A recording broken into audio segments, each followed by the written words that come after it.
All right, it's live streamed. I'll be back in a minute. All right.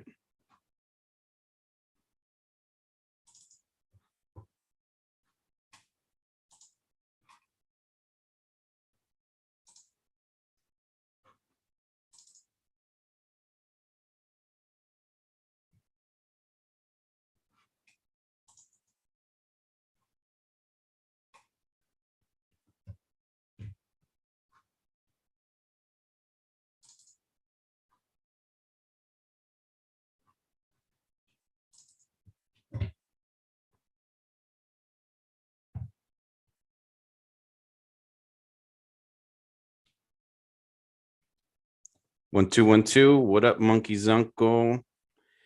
Hey, everybody.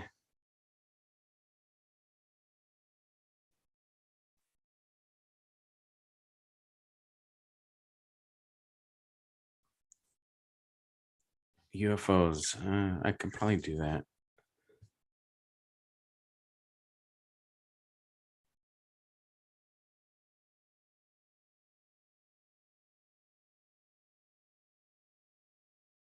I wish I could. I don't know if it'd be great if I could.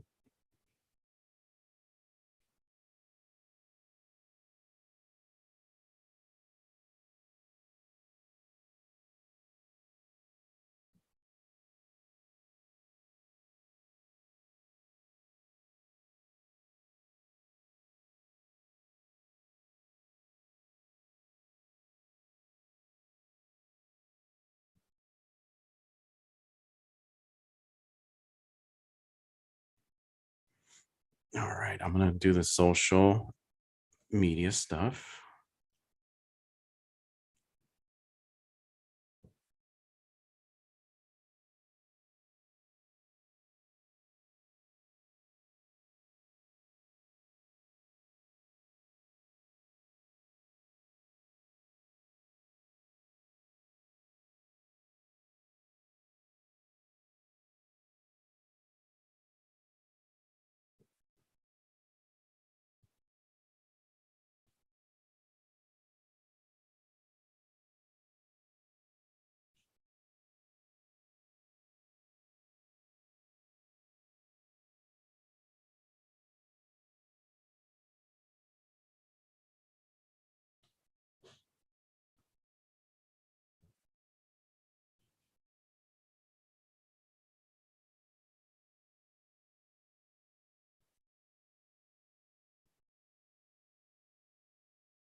Yellow. Hey, Monkey's uncle's on.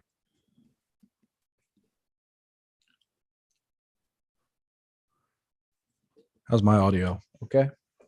Sounds good to me. All right. Um, Glasses were smudged.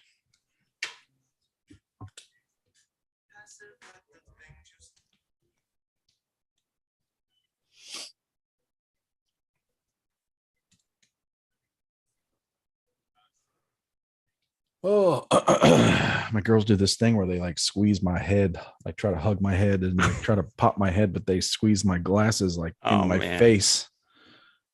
So my glasses hit their face and then like smash up against my eyeball. Oh, but I'm not complaining. Yeah. Hello, Monkey's uncle. Can you put UFOs back there? Oh, for your background? Yeah, probably. Yeah. You should use some fake NASA pictures like everybody else has been doing. Oh, yeah. Gotta be careful, Jaden. Jaden's real into this. What is it? The Webble? The Webb or Hubble? It was the Hubble. Now it's the Webb. Oh, yeah. Fancy telescope. Yeah, with that Maybe back. we'll talk about that.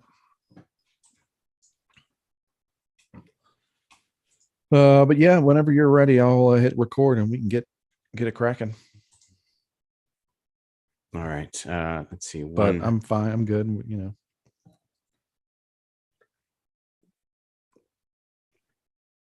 Instagram or kind of early.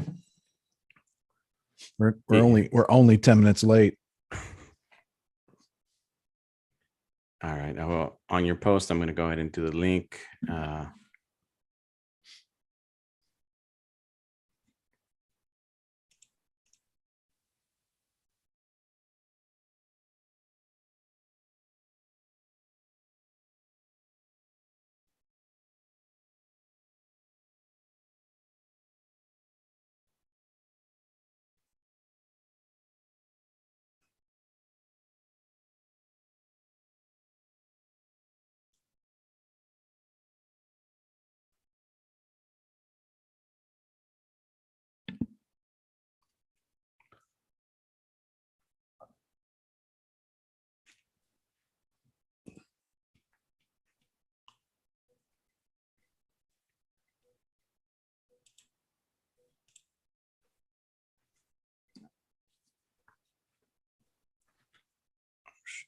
The link. Thanks for liking. Did someone actually like it? Oh yeah. Wasn't me. Wasn't me. Wasn't me either. The second one was. After that, I'm gonna give myself a participation ribbon. When I see it always says started streaming less than 1 minute ago. Uh-huh. It'd be nice if it would, update that little section there. That way we'd know how long we were going. Or I get a clock. Either or. Oh shoot. Okay.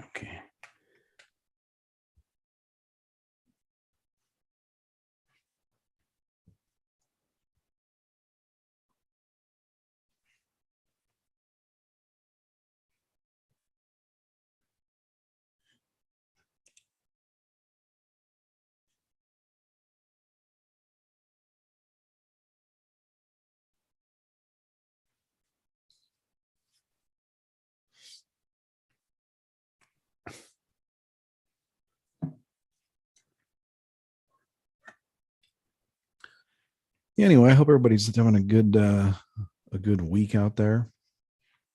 Yeah. It's Wednesday night. So it's our normal night. We were just talking a little while ago about switching that up in a few weeks. We'll see. Robbie's got a work schedule, and then I got a kids football and other stuff schedule that may move us to a different night. I don't know. I hope not.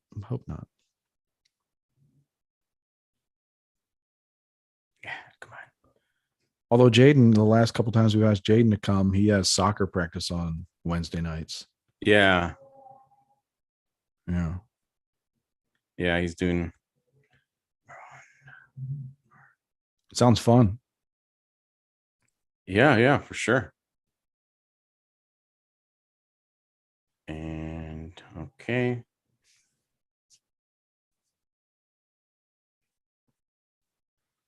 We got posts. All righty.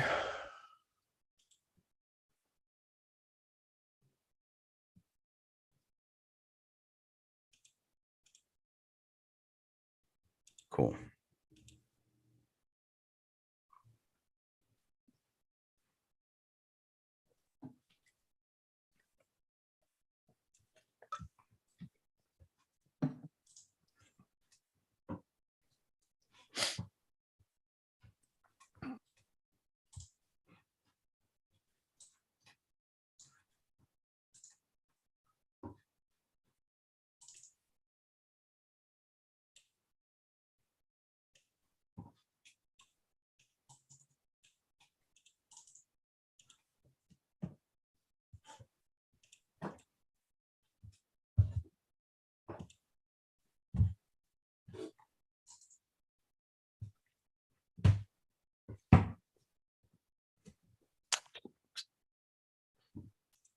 Y'all done?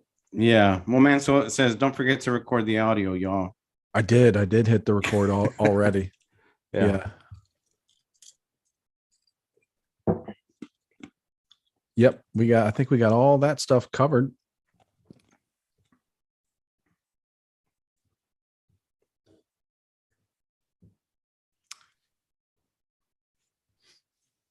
How you feeling, Robbie? You ready to get it going?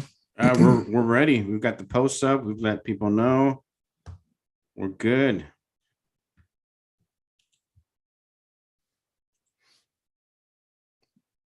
All right. Well, then 3, 2, 1. Good evening, Endless Ranters. Welcome back for episode 113 of your Endless Ranters podcast. Thanks for watching, listening, and subscribing and liking and all that kind of stuff. We truly appreciate the support. My name is Chris, and I'm one of your hosts for this evening. I'm joined by the one and only Robbie Spotlight. What up, Robbie? What up, homies? Homie, there's all kinds of stuff that's up. You know, we're gonna cover at least 3 or 4 of them tonight. If we can stay focused and make it through.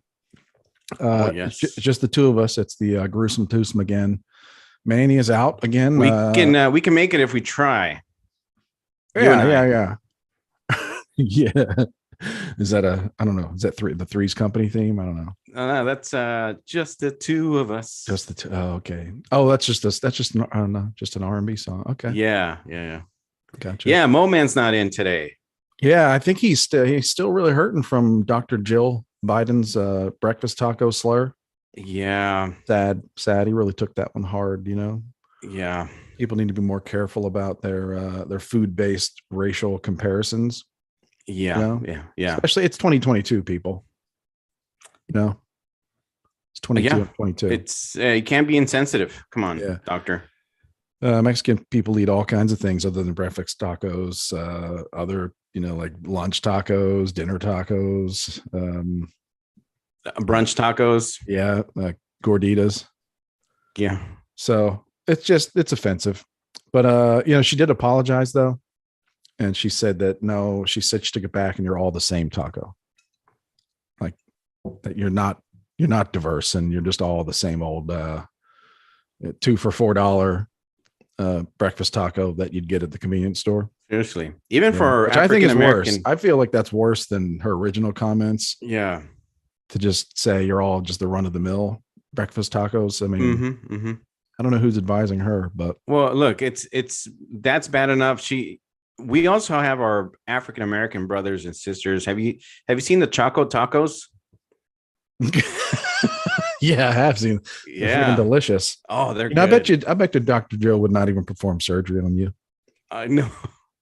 No, she'd have the help perform surgery. Actually, I know for a fact that if you needed medical assistance, Dr. Jill, Robbie, a proud Guatemalan American, she would not render medical assistance to you if you were ill and you needed help. Dr. Jill would not do that for you. No, she would have the probably the cleaning lady or something.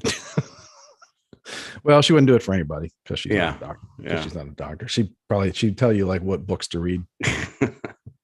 when you're recovering. Yeah. You're the best books to read. Oh, for sure. Yeah. Well, she apologized.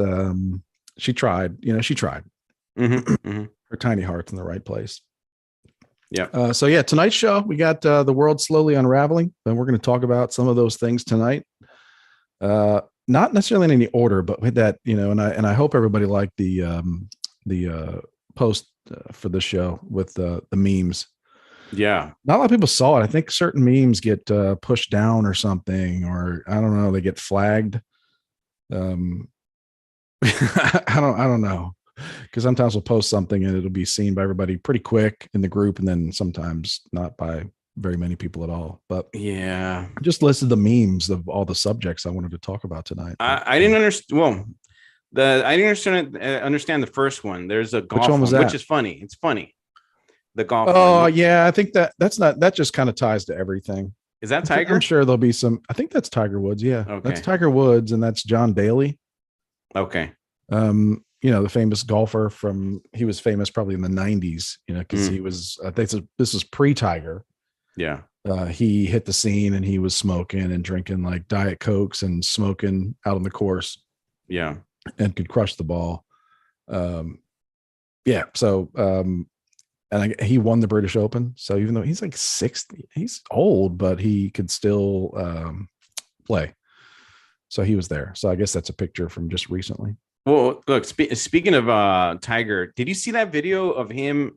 I guess just recently he was golfing, right? And then as he was gonna, I don't know if he was gonna go to the next hole or whatever, there was people around him. He was playing, or he just finished playing, and this woman kind of shakes his hand, but you can see the camera where she looks like she allegedly hands him her phone number.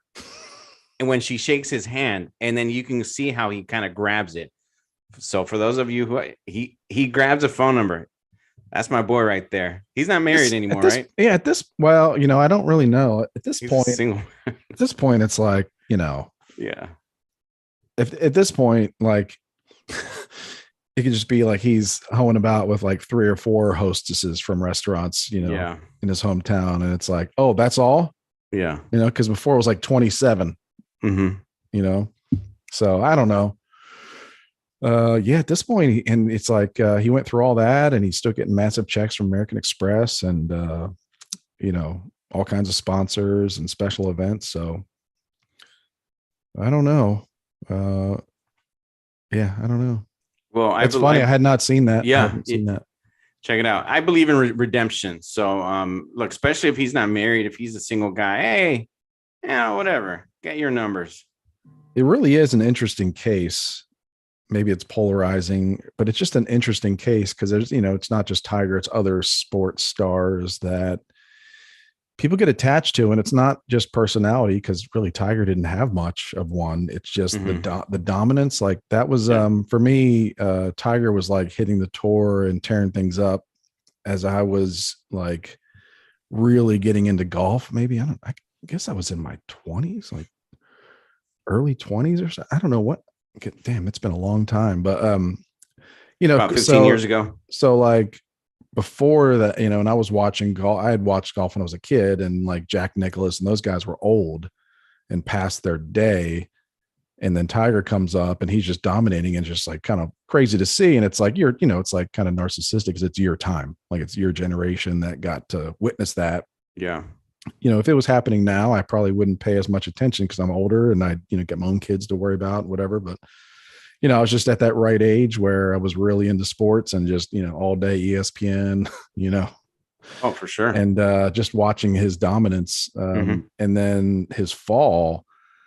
Gotta admit, if other people like did what he did, I don't know. Like Tiger gets a lot of points just because of his golfing greatness, I guess.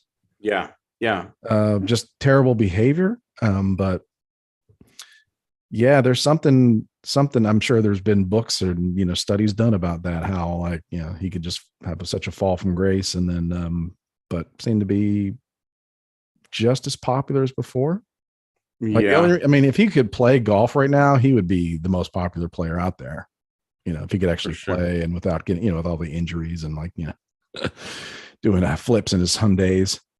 Hyundai rental cars. Yeah. But he'd be, if he played consistently, he'd be a huge draw. Huge. If amusement parks were a bigger thing, or like fairs and stuff like that, the bumper car companies could maybe sponsor him. Yeah. So I think for like people maybe like my generation or whatever, it's like real disappointment, but can't give up on like that period of time where he was just the best. And at the time, like I guess he really wasn't. It was an act, but like he appeared to be kind of a class act, I guess. Or like he was a good winner. He wasn't a sore loser, or he was a good winner. He was. He seemed pretty professional, right? Yeah. And I don't know if he had his, addiction to pain medication and whatever he liked to drink, and obviously infidelity, right? I think those were his two big ones. Yeah, he had an addiction to ejaculating. Like, oh, what a horrible affliction. I know. Yeah, he had an addiction to ejaculating with as many women as possible. Oh man, all over the country. Yeah. without much. Well, that's the thing. Like some of those documentaries where like he was like really in deep with some of these chicks. You know what I mean? Like, yeah, like he was spending a lot of time with them, and like they, you know, they like you know, even when he would travel, like he was still like, you know, in like serious relationships with some of these women. Well, it's kind of like what's his name, Tristan Thompson, right? Is that Khloe Kardashian's boyfriend? You know what? I don't. I know I've seen some headlines, but I don't know what their story is or like what his. Yeah. So they have like they split. Oh no, maybe I do. They split up, but they have a kid together. But she's not bearing the kid. They've got a surrogate carrying the kid, right? Like, something like that. Well, now what do you do there? You know, what do you do there? Pregnant, I hear, and then he was in Europe. So I'm reading a headline right now. Khloe Kardashian reacted to a video of Tristan Thompson holding hands with a mystery woman in Greece, days after sources confirmed she's expecting another baby with him. So, but come on, like you already know how he is. You already know how this guy is. So I'm sorry, that's on you. You've got enough money to support the kid. I don't know what the obsession is with having all these sports players' kids with all these women. Yeah, it's but I don't. Yeah, I don't know. You know, yeah, it's yeah, I don't know. I just see the headlines and I just wonder why these people are famous, but I guess they just are. Yeah, what I don't get is you know how everybody's on Elon Musk's case about how he likes to, you know, we're underpopulated. He says the world, the earth is needs more people. I don't know if he's saying it in jest, which I kind of don't think so. In a way, I feel like he does feel like we need more people, right, on Earth. But okay, everyone's giving him a hard time, but I feel that if we see those same people, you know, see Nick Cannon announce another baby, which every year he's like a Jordans, a pair of Jordans, or Fast and Furious movies. Every year there's like a new baby, a new pregnancy. If there's a spinoff, there's like 2 in one year. But we don't give him any flack for it. We're like, well, you know, players got to play. But then I guess not. But I don't know how much, like, is Nick Cannon like making a lot of money off these TV shows, like hosting, like whatever he does. Yeah. Because at some point, like, you got all these baby mamas, all these kids. I mean, you know, it starts, yeah. You know, the baby mamas are going to be driving Hyundais. Oh, yeah, exactly. At some point, like, you know, at some point he runs out, you know, you run out of, I don't know. I guess he's not an athlete. So, I mean, he could work for, you know, another 30, 40. Oh, he's trying to be the black Mario Lopez, I guess. Cause he's doing so many things now, little shows here and there, you know? I don't really have a lot of strong feelings about him. I think he seems to be okay. Then he freaks out, like does something crazy every few years, maybe. And then seems to just get on with things again. I don't know. Yeah, I mean, he looks like as talentless as I feel he might be. He looks like a hard worker, right? Because he does all true these projects. Yeah, I can't say he's ever made me laugh. Like, same. Like, I picture him as like, was he in like kids Nickelodeon TV shows back that's where he started? I really don't know. That's just my image of him. Yeah. Yeah, I don't know. Like, I guess he's a comic. I don't know. Yeah, but I guess he works hard, and you know, if you work hard, you bring a lot of energy, and you read people's names right and introduce them, and you show up. You know. Yeah. Then, hey, and you keep yourself in the papers all the time. That's another thing too. It's like there's an element to that of. Yeah, it comes down to like, oh, we could get Nick Cannon or Mario Lopez, and it's like, well, man, like let's, you know, like Nick Lopez is Nick Cannon is like, you know, off the charts on Google searches the last 6 months, right? Yeah, because of all his babies and whatever, and Mario Lopez has not been in trouble at all. Yeah, I mean, there's a couple of small things. But nothing, no legal stuff. He's never on the cover of The Sun, you know, or like any of the tabloid magazines. So it's like, let's go with Nick Cannon. Exactly. So far as a married man, he seems to be, you know, I don't know, the perfect pitcher boy for. Is he married? I don't. He's yeah, Mario Lopez. Yeah, he's got a wife and two kids. Lopez, yeah, Mario Lopez. Yeah, yeah. And Nick, I think he's talked about how he's cool with having two women at the same time, and women need love and blah blah, something to that effect. Mm-hmm. And I'm like, hey, do you? But your kids are probably not gonna grow up too stable as far as like a father figure or whatever. I don't know. I'm sure his baby's mama, they can have boyfriends. Oh, yeah, exactly. Yeah. Well, that's good. Yeah. Yeah. I mean, I guess there's something to be said for dad being there every day. And then there's something to be said for, well, dad goes out and works, but when he comes home, like there's valuable time and important lessons imparted. Yeah. Or who knows? Who knows? I don't know if you definitely remember. Definitely not going to renew your contract or make any more money if it comes out that you're neglecting your 18 kids or whatever you got. Yeah. You know what I mean? That's not, that's going to be like, they're going to call Mario Lopez for that next gig. They see that kind of stuff. Yeah. That's not good press. So, yeah.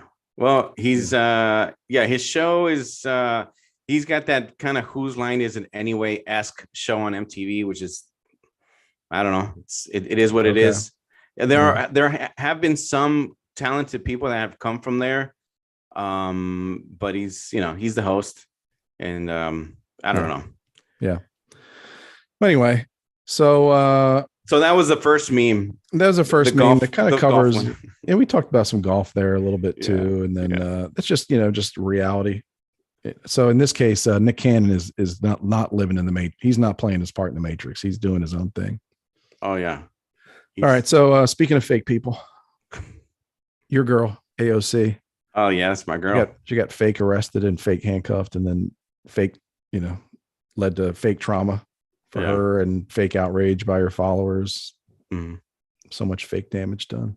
You know what's not fake, right? She did get arrested technically, I think, but it's like a $50 fine or something. Oh, is it? Yeah, it's just you're arrested or issued a citation, and then you just got to pay a fine.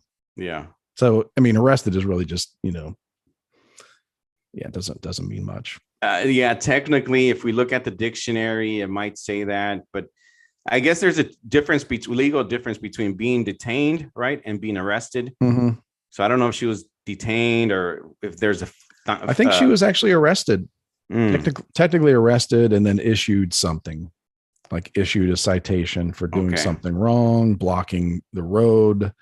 They were protesting the Supreme Court over, who knows? Oh yeah. Whatever, all the democracy they're destroying. Yeah. Obviously they're protesting over abortion, whatever the latest decision. But yeah, she faked. It's really, really gross to me. I think independent thinking people, but yeah, there are a lot of people that are just like, I'm sure, buying into it.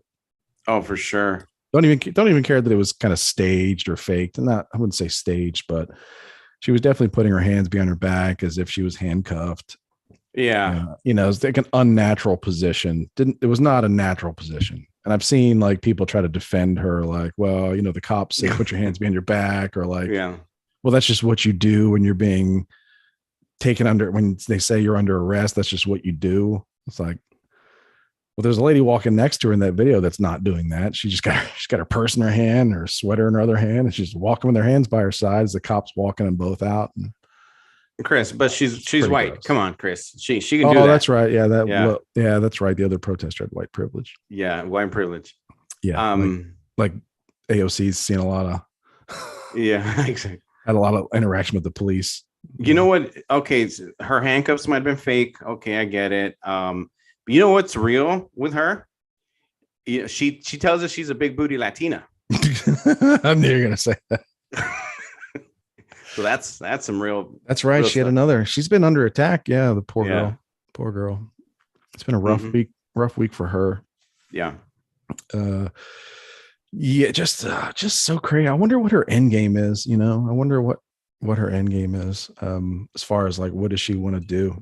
Does she think she can be president? Does she just want to be like a political leader, or does she want to eventually move over and go the Gwyneth Paltrow route and make her own little crazy website? Yeah, I wonder what I know. She's got Goop, or AOC. yeah, or like try to have her own like talk show or something. But man, like I feel like when anybody in the mainstream, like regular people, get a full like 2 or 3 minutes of her talking, it's like, whew, man, yeah, there's not much there at all. Past yeah, like slogans and whatnot, past slogans and just talking points are just not much there. So yeah, I'd rather I hear her wonder. like, yeah, because she goes around in circles. I've heard her kind of talk sometimes. I'd rather hear her say, you know what, I'm not sure about that. Let me get back to you. It's one of those things. Yeah. She does turn 35 October 2004, which yeah, Monkey's uncle says. Is It that could for be very president? well. It could very well be that I just don't see it at all. But I never really see her engaging with anyone. It's always her, like her Instagram Sure, yeah. solo whatever Some videos. I don't some really some see interviews. her like talking or I see her with like friendly interviews where she's just Yeah. like talking at the person Oh, for that's sure. lobbing her questions. But I don't really Yeah. see her like engaging people in like serious conversations. You know what I mean? Like I just haven't. Maybe she does all the time, but no, haven't seen it. Yeah, I've seen the I don't think that's interviews. really a strength, is to like Yeah. get deep into policies and things. Yeah. No, I'd like to see like a YouTube channel of her like doing making cocktails or something, I'd watch that. I mean, maybe. I mean, that's kind of what I was thinking about. Like what, she's got incredible popularity, millions of followers. You gotta parlay that into something, because in politics, like you could be a pariah in a couple years, Yeah. for doing nothing but what she's doing now. She could be a pariah because it hasn't worked, or because someone better comes along, or puts her foot in her mouth one too many times, whatever. So it's like you got to take this popularity and these followers, like, start writing books or start a, Goop. Yeah. Or yeah, something to parlay it into something before it all just like fizzles away. Oh, for sure. Because her popularity is like really, like, it's not based on any kind of real power. She's like a, politician from a tiny little district. But yeah, I don't know. I'm genuinely curious about that. I think what she's got lined up. Or maybe she just like go away. That'd be the best. I don't think so. But now she has a counterpart, which it was something I wanted to bring out. Like there's like a crazy shift in polling for Hispanic voters. Oh, that's right. Like really, like I shared a screenshot today of like a popular political poll, like Quinnipiac poll or something. I've seen that for decades. And I'm not a big believer in like polls as a predictor, because they are often wrong. But like when the results of a poll that they've been doing for years and years at a time, like just dramatically shift over a year or two, that's something to pay attention to. And that's what's happening with Hispanic voters, I guess. Was like who disapproves of Joe Biden, and it was like, what was it, like 60 some percent of white people disapprove, like 67% of white people disapprove, but it was like 80% or 81% of Latinos disapprove of Joe Biden. Like, so there's like a red wave in the among Hispanic voters potentially. We'll see. Yeah, I can see that. You think so? I mean, you're kind of I don't think you really started real left or anything like that, but like it seems like a lot of the weird, like a lot of the gender stuff, a lot of the social stuff has been kind of it hasn't really worked out.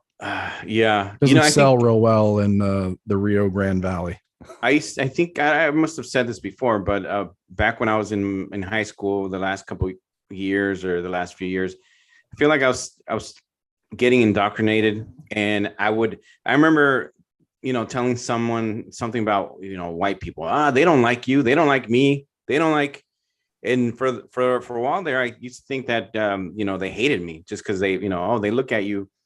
But I'm like I said before, most of the people that have been either racist to me or have bullied me granted, I grew up mostly around people my color and of other colors and not white. But I've known quite a few whites as well, but mostly it's been Hispanic, Black. A Mexican kid that in school one time called me a wetback, stuff like that. So a Mexican.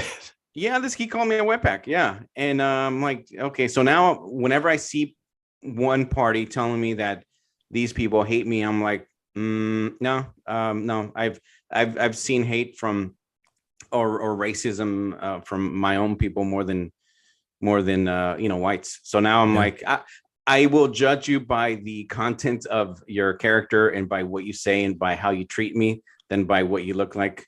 In the words of Chuck D, I judge everyone one by the one. That's right. There's that. Yeah. Like I remember hearing that lyric when I was in high school and I was like, okay, makes sense. Yeah. So you just do the math. You do the math and you're just like, well, that guy kind of, his skin color is the same as me, but he's a real asshole to me. Oh yeah. So it's like, like I do the math instantly that like, someone's skin color is not an indicator of how they're going to treat me. So yeah. So I feel like I give everybody a chance. I just hate it how I don't know, so much hate. Like I was telling you earlier, like Twitter, TikTok, everyone's a victim. And no, my dad came to this country. He was a janitor for quite a few years. A Hispanic boss of his took advantage of him and took money from him and his paychecks, et cetera, et cetera. Same with him. It's like, I see how our own people treat us sometimes. And like I said, I love my people. I love where my family's from. I love to visit whenever I can, the motherland. But I'm not going to let a party tell me who to vote for, what to think and all that stuff. Monkey's uncle said, when you said the red wave, he said el periodo rojo, which is the red period. I don't know. Well, you got to be careful, man, because there are these far right Latinas. Remember, did we mention her last week? Her name's Mayra Flores, I think. We might have. Yeah. She's in like South Texas somewhere, and she won a special election. She's making the news because, she's what the New York Times called a far right Latina. Yeah, far right. Yeah. And I guess, she's a Republican, and I guess she's tweeted some QAnon hashtags. So she can be a little bit of a kook, I guess, but her, I guess what she's actually running on is kind of normal stuff like school funding, safe communities, blah, blah, blah, nothing. Yeah. Anyway, nothing like to overturn the government. It's kind of funny. Anyway, but you'll be you and Manny will soon be Proud Boys. Yeah, exactly. This keeps happening. That's what you'll be labeled, Yeah. Well, look, hey, they're those alt-right Latinos over there. That'd be funny. They just assume, when people see Latinos from now on, they just assume they're alt-right. Yeah. You never know what people will kind of like. I just finished watching last night the Terminal List, and some websites. I think I forget what website called it far right. Some like meat or like something like red meat, something like that. And I don't. Okay. Yeah. Go ahead. Yeah. I just saw it as a as a series with an action series. Sure, it had some veterans. I don't want to spoil anything, but deals with a guy who looks like he was. It's a revenge movie or a series, actually a mini series. And the government. You talking about the Terminal List? The Terminal List, right. The government Chris has Pratt, some. Yep. Yeah. First of all, Chris Pratt is in it, so we already know that one side hates him. Man, yeah, it's kind of yeah. It's this hate that shoot, man. Anna Faris has power, like real power. Oh, dude. Oh, when I have my baby girl, if guys, everybody out there, if I tweet or post, I'm grateful for my healthy daughter, don't shoot me, because that's what.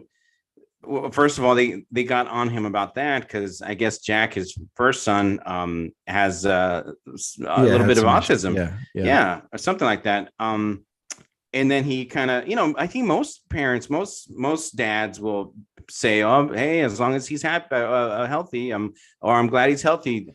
Well, just because doesn't mean that he dislikes or doesn't love his son, I don't know. I guess you have to do all the social. I mean, I don't really remember. I think I posted something about my son being born and my daughter's being born, but I'm not sure. But if you're a celebrity, you kind of have to do you're a fit, like I get, you don't really have to, but I guess they feel like they have to, but they put it out there. So like, if you're a celebrity, you've got 1 million followers. They don't all like you. Some of them just followed you for whatever. And then, there's going to be a couple hundred of them that just want to pick apart anything you say, no matter what. Yeah, for sure. Anything. And then use it like in the worst way possible. And they don't even care that, and they don't even care. Like, they don't even remember that they tried to just like they, they don't, they post, they respond to him or, like insult him about that. Or they accused him of, it was an insult to his first kid. Yeah. Man, that's crazy. Well, and also, but if you're that popular and you put it out there, like just the, law of numbers, you're going to have crazy people respond to you. Yeah. Yeah. Just like when he was on, I forget the late night talk show, and he was talking about, he went to church or something. He's a man of faith, okay, Christian or something to that effect, or non-denomination. And what's Elliot Page now was kind of tweeted, well, his church is anti-LGBT. Okay. Well, what about all the other Hollywood stars, Christian, Muslim, this, that, that might not agree with what like, are we going to target everybody? And I wish these morons would like think about what they're saying. So it's like, okay, well, let's follow that through. Is everything person pay? Like, let's follow that through then. So you just you want churches, any religion that doesn't accept anyone's any church or religion that has any judgment on any personal behavior should be outlawed, or is it that they should be fined? But then if you go to one of those organizations that again, this organization is not allowed, that may pass some judgment on something that you do, maybe you shouldn't be able to work. Like, you shouldn't be able to work in Hollywood, or you shouldn't be able to work, period. That's another thing too. Like when they try to like people, like, it's like they try to get people like kicked off of like a sports team. You know what I mean? Like, it's like, well, so they're not allowed to work this job. Now, what job? The people that are calling for like Kyrie Irving to be like kicked out of the NBA, like, what job should he be allowed to work? Yeah, exactly. Can they apply for government assistance now? Can they be a barista? Is that okay? Yeah, because it's like you're kind of saying like, well, I mean, I guess it's obvious like this job is much better than the next, but it's like, at what level of job like are you going to demand like you can't do that? You can't do that job because you believe this or that. So it's like, just follow that through, like past like this person's insane narcissism in the moment, that everything's about her cause or whatever. What the fuck ever. But it's like just follow that through. Like, so you just want to ban any religions? Like, what would religion be? Like, is any organization allowed to have any judgment at all about anything? Yeah, I say like if you want to be equal, kind of just be equal with everybody. Just hate all religions. How about that? What if you believe in reincarnation? I don't. Okay, with me it's like, hey, okay, you feel you're gonna wake up as a I don't know, as a butterfly next life. Hey. Oh man, don't get me started on reincarnation. Yeah. I read a book once. Uh-huh. What was it called, man? Shit, this guy freaked me out. This was like early 90s, man. This dude was on Oprah. Okay. I didn't watch him on Oprah, but like it was all the talk. I forget the guy's name and I forget the name of the book. I'll try to find it, but it was about like a Harvard, like an Ivy League trained psychiatrist that had a patient that started, and he started experimenting with hypnosis. Right. Yeah. Yeah. Not like watch going back and forth, but like, I guess hypnosis is really like just, I don't know, getting people into a really relaxed state of some kind. And then he had a patient that started speaking like different languages. Mm-hmm. And this wasn't like, like someone that went to boarding school in Switzerland. This is like a hostess at a restaurant, like a Wendy's or something. Yeah. Or Applebee's. Yeah.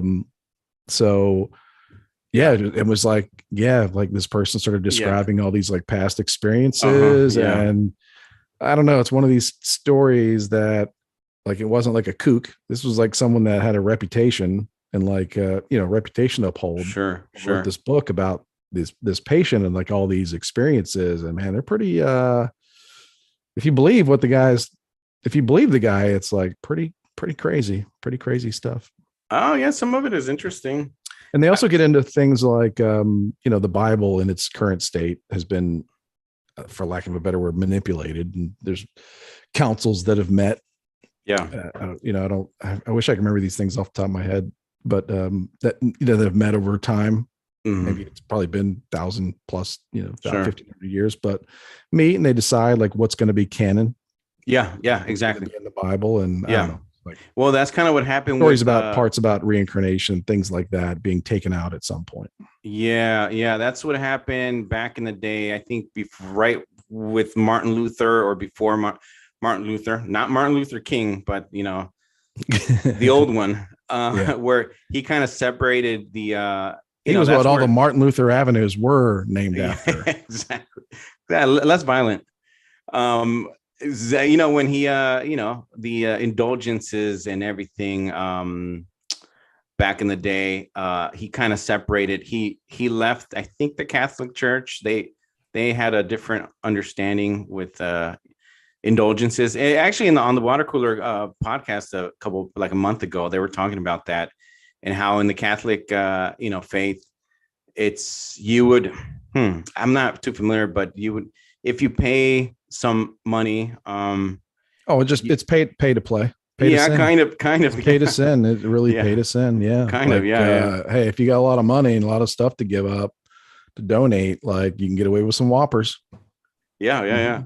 Well, and kind of you saying the religion and all that stuff, even within Christianity, actually the Catholic Church, most of them I think agree because they're under the Vatican, right? And if you want to get under the it's the evangelistic kind of Protestant stuff, there's so many kind of subgroups. Yeah, that's different. Catholicism is really its own thing, and then you've got like the Episcopalian, like the Church of England, which I guess is like the head Episcopalian church, but then that's in America, I think there was like the Episcopalian church that was loyal to that and very traditional. But then the Episcopalian church like split off. Mm-hmm. And I think that's the first Christian, like Protestant denomination in the US that started doing like the female priests and, just kind of doing whatever they wanted to do. No. I'm sorry. It wasn't. It was a gay priest, I think a gay Episcopalian priest, I think. And then eventually they moved on to female as well, right? I think female's okay. So that's not right. So I think it's the Catholic Church that doesn't allow female priests. I don't know. I don't know if that's still hard and fast. You know what female Episcopalians do, I believe. You were talking about what's that Republican? Is it Perez or what's her name? Flores. Myra. Yeah, Myra. Okay, so which I think I've said this before. And we were talking about the squad and AOC, and then there's what's her Ilham Omar. You know Ilhan who? Omar. Yep. Yeah, annoys me.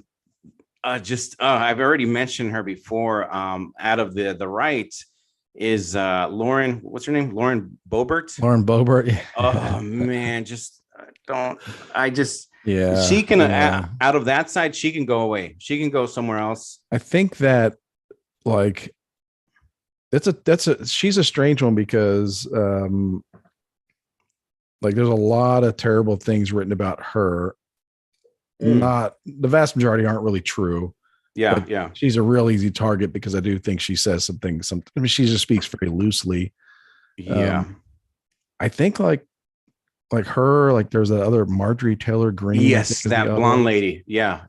I've seen that. I've seen at least Marjorie Taylor Greene on Timcast in long form, where she's there for like over a couple hours, and she comes off as, to me, she comes off as a typical, like kind of mom, like kind of active, not activist, but like community active in community mom, from like my son's football team or something like that. That's that if you really like pick every word apart, like super critical, you're just like, oh my God. But then but if you're not, you realize, oh, this is just how normal people talk. You know what I mean? And normal people don't talk in a way where you say things that are kind of like, if you took them as a political statement, it'd be like, oh my God, what'd you just say? Yeah. But I think these are people that, you know, better, right or wrong, better or worse, are just like really regular people. Yeah. That don't regulate themselves, that kind of fell, you know, bass backwards into these positions. I think kind of wrote a Trump popularity thing. Some of them are probably like better than others. Some of them are real total frauds or like real flakes. Sure. I don't know. You know, like there hasn't been a positive thing said about either of them. Yeah. You know what I mean? So that kind of, so at some point you're just like, well, that not every, you know, like they can't be like literally just like walking around screaming at people at Congress, like, you know, clogging the toilets and, you know, like just destroying things. So they must be doing something if every article about them is, you know, just derogatory. Yeah. So maybe they deserve it. I don't really know. I don't know them, but yeah.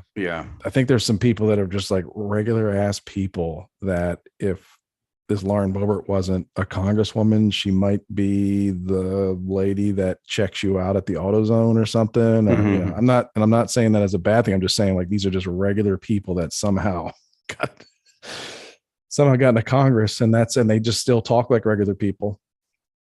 I don't know. Yeah. I don't know what's worse. Someone that, you know, everything is polished and they get in there and then they just sell out.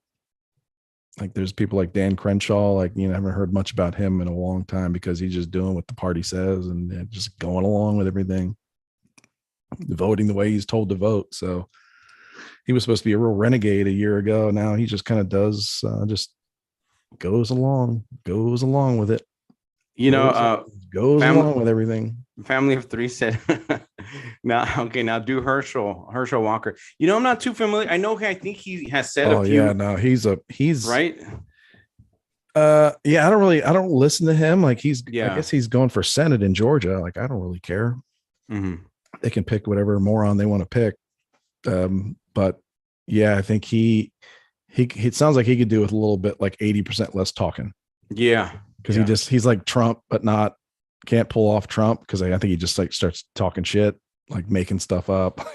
Like embellishing things about his past and maybe his grades or whatever. Sure. You know, but I think partly because he's so damn likable, like Herschel Walker, like everywhere he's gone his whole life, where he's like, oh, it's Herschel Walker. You're the best. And he can just get away with saying stuff like, you know, I invented macaroni and cheese. Yeah. And people are like, oh, Herschel Walker, you're the best, man. Fucking A. Love her. I love macaroni and cheese.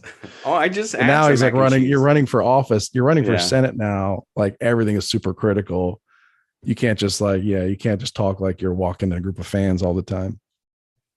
Yeah. But I don't know. I get the feeling that maybe, I don't know, like he's been a little loose with things, but yeah, it's like, okay, well, who's running against him? Oh, it's another person that's kind of plays pretty loose with things too. And they're all supported by people that play real loose with everything, the truth, Yeah. So I don't really get too invested in any of them. Well, look, we've talked about a couple memes, right? We talked about AOC. Oh yeah, what's next? Okay, AOC and her invisible, handcuffs. And then you posted one, most parents, the aliens aren't real. They can't hurt you. The kids in bed, dad. And then it's what's his name? Alex Jones. They don't come from the sky. They're interdimensional. They're already among us. Yeah, I thought, we usually scatter some parenting tip. That wasn't about anything specific about aliens today, but for sure. Yeah.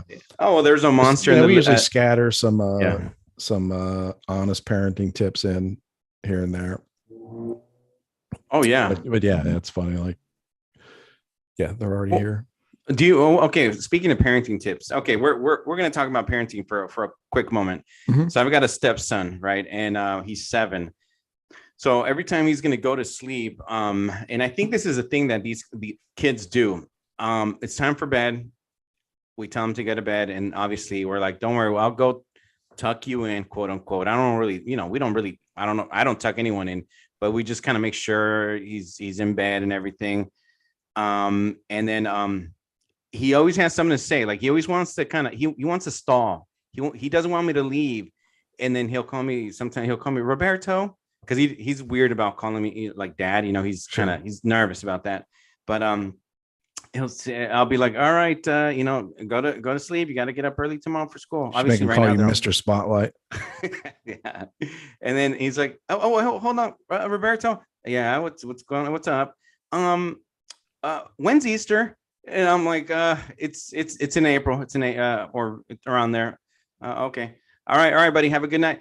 Okay. Oh, Roberto. Yeah. Can we go to a water park this summer? I'm like, dude, it's 10:15 at night. You got to get up at 7 a.m.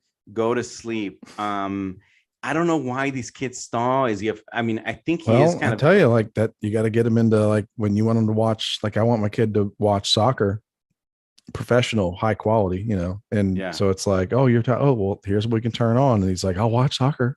I'll watch it. Mm-hmm, mm-hmm. Or just start asking questions. Be like, hey. Be like, I got questions for you. Yeah. Oh, for sure. Yeah. Kid. Be like, what's the Declaration of Independence? Yeah. Like, what's the Constitution? Yeah. Tell me what the Bill of Rights are. Be like, remember I told you? And then they'll be like, okay, I'm tired now. You can leave. Yeah. Exactly. Yeah, for sure. Yeah, I don't know. They stall. Yeah. They stall. He stalls. But it's family of 3 said, too bad Roddy Piper isn't still around. He could be milking the They Live references. Rest in peace. Yeah, rest in peace. Roddy. Yeah, they Live. Awesome movie. I still love it. John Carpenter. Did you see this report that AOC fake hung herself in her cell? Was it an invisible rope? Well, it was an invisible breaking report. I just saw that. Yeah. Sorry. I just wanted to break in there with some important news. Yeah. It's going to be a fake investigation into it. All right, Chris. One question for you. Okay. At home. So for those of you who don't know, we're expecting a baby girl. Mm. Okay. So our place where we have you and your wife, not the two of us. Me and you. Although it is possible. Hey, we could. What's wrong with that? There's nothing wrong with me and you expecting a baby girl. One of us could be a birthing person. Yeah, exactly. I mean, obviously be you, but so we live in an apartment. It's a 2-bedroom, 2-bath. Okay. Hold on. I'm sorry. Yeah. Not you. We gotta go way back. Yeah. What's their face? Who's the couple? All right, we're at you. We're at where you're describing your place, but we got to go way back to this couple, the surrogate, right? Mine? No, what was the Tristan Thompson or whatever? Yeah, and Chloe. They had a surrogate. Is it a surrogate? That's what I think so. Yeah. Like, what do you? I was just thinking, like, for a second there, I thought like they're onto something there, because now she really can't complain about any of like the 9 months of what this child did to my body. Yeah. You know what I mean? So if you're the man there, you might want to go with the surrogate, because they get less upper hand over time. Yeah. Anyway, I'm sorry. No, I'm looking it up right now. So yeah, everything has said about I read something about surrogate. Yeah, for sure. So they were married, decided to have another baby, went with a surrogate, and in that 9-month period, he cheats, they get a divorce. Okay. Well, you know what's funny is but the baby. Yeah. I assume it was okay. Okay, so people.com. Khloe Kardashian is expecting baby number 2 with ex Tristan Thompson via surrogate. Incredibly grateful. It's like, dude, okay, well, that's why he's not taking it so seriously, because he's like, hey, it's not even really yours. I mean, but if you're the surrogate, I think it is that. Well, it's probably theirs. Like, there's technically. Yeah. I would argue that, I don't know, the woman that puts in the work is really has like 50% ownership. Well, let's scale that back to 49. Let's not get carried away here. Well, speaking of ownership, but yeah, like if you're the surrogate, you're just like, I'm going to open things up to the highest bidder. I guess you got contracts or something, but be like, I'm going to sell this either to Tristan. Is that his name? Tristan or Khloe? Yeah. Which one of them wants this baby the most? Yeah. Yeah. Yeah. Well, look, speaking of ownership, you just reminded me. Or you can just keep it. Be like, hey, part of the contract was if you guys get divorced, I get to keep your baby. So now this woman has a Kardashian or a Thompson, but like a half Kardashian, I guess. Yeah. Well, I'm not even close to an attorney. Anyway, so okay. So you're describing your situation. Now you're like, now Rob's on TMZ. He's all distracted. No, I'm on TMZ because you know what? You mentioned ownership.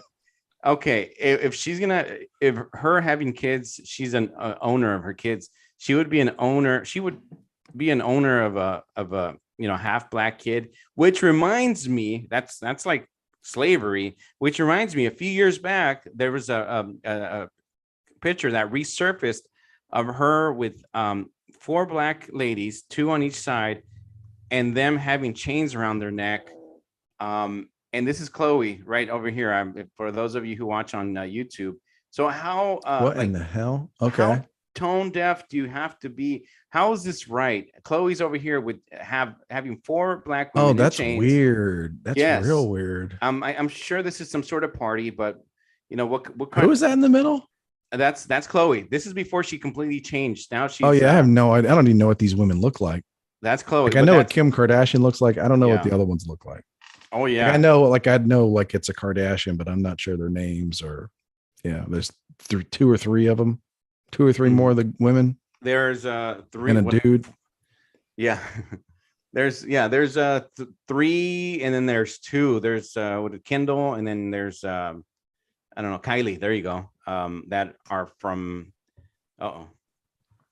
Yeah, I look weird. Well, that's enough of that. Anyway, let's get back to your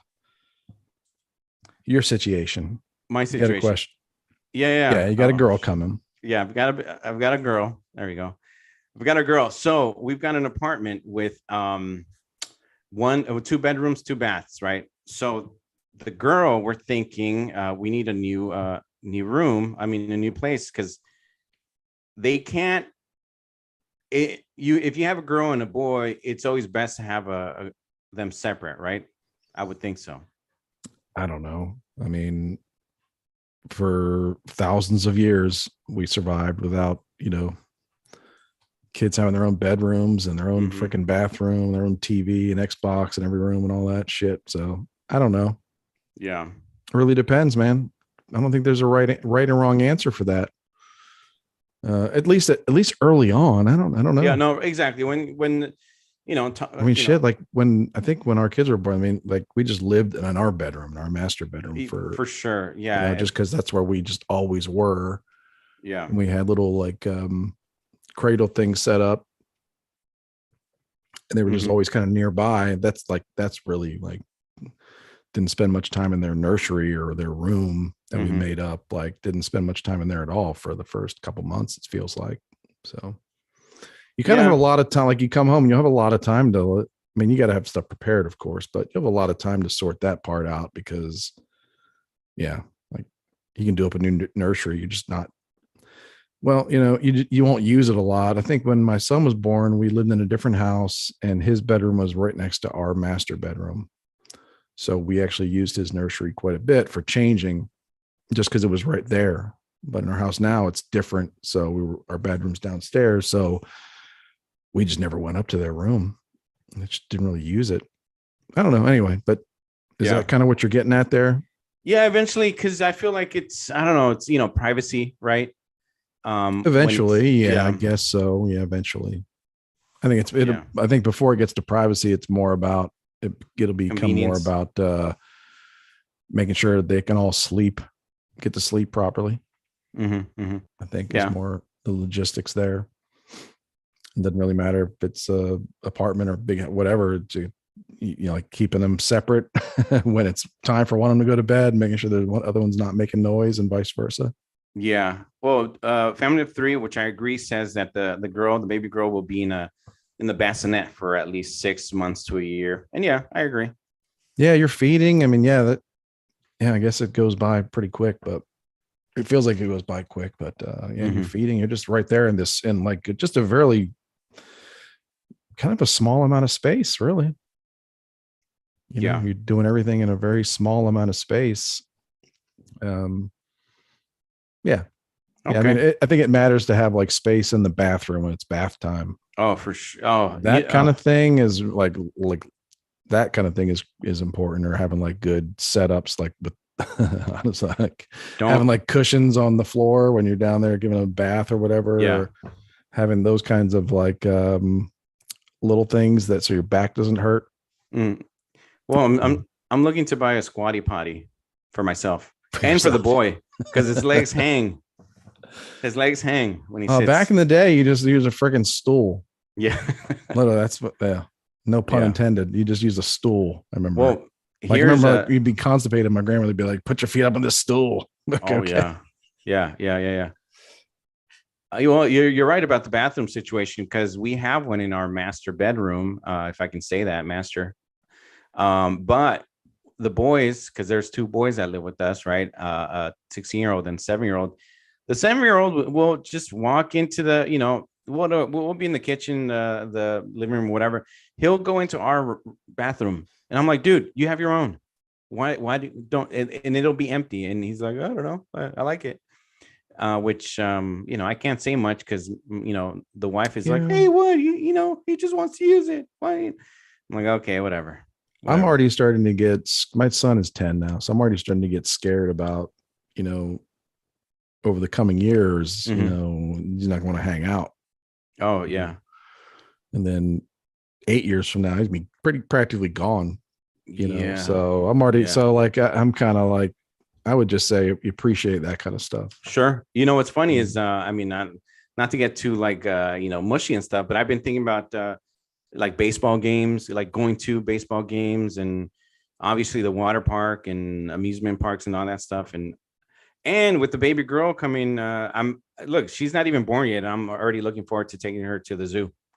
So, Oh, my girls, I didn't get any pictures or video because it really wasn't ideal, but I didn't go, but they had their first gymnastics and like cheer, tumbling, gymnastics, like kind of class a few days ago.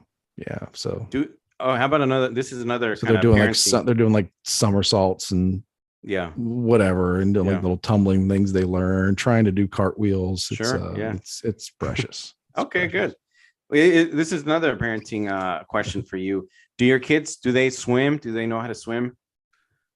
Like 1.5 of them does. Yeah. Okay. Why? Do you not know how to swim? No. Are you serious? I am serious. Next time we have, B Frank on, my wife and Brian, when we were at the Airbnb for the Corolla barbecue last time, they I was like hanging on some little floaty thing, and they were pushing me across and I freaked out because I felt like I was gonna just slip and fall, and no one's gonna rescue me. Yeah, everybody like, hey, look at Robbie, he's joking around. Yeah, exactly. Well, it happened to me. I went to a water park one time, and I went down the slide, and I fell head first.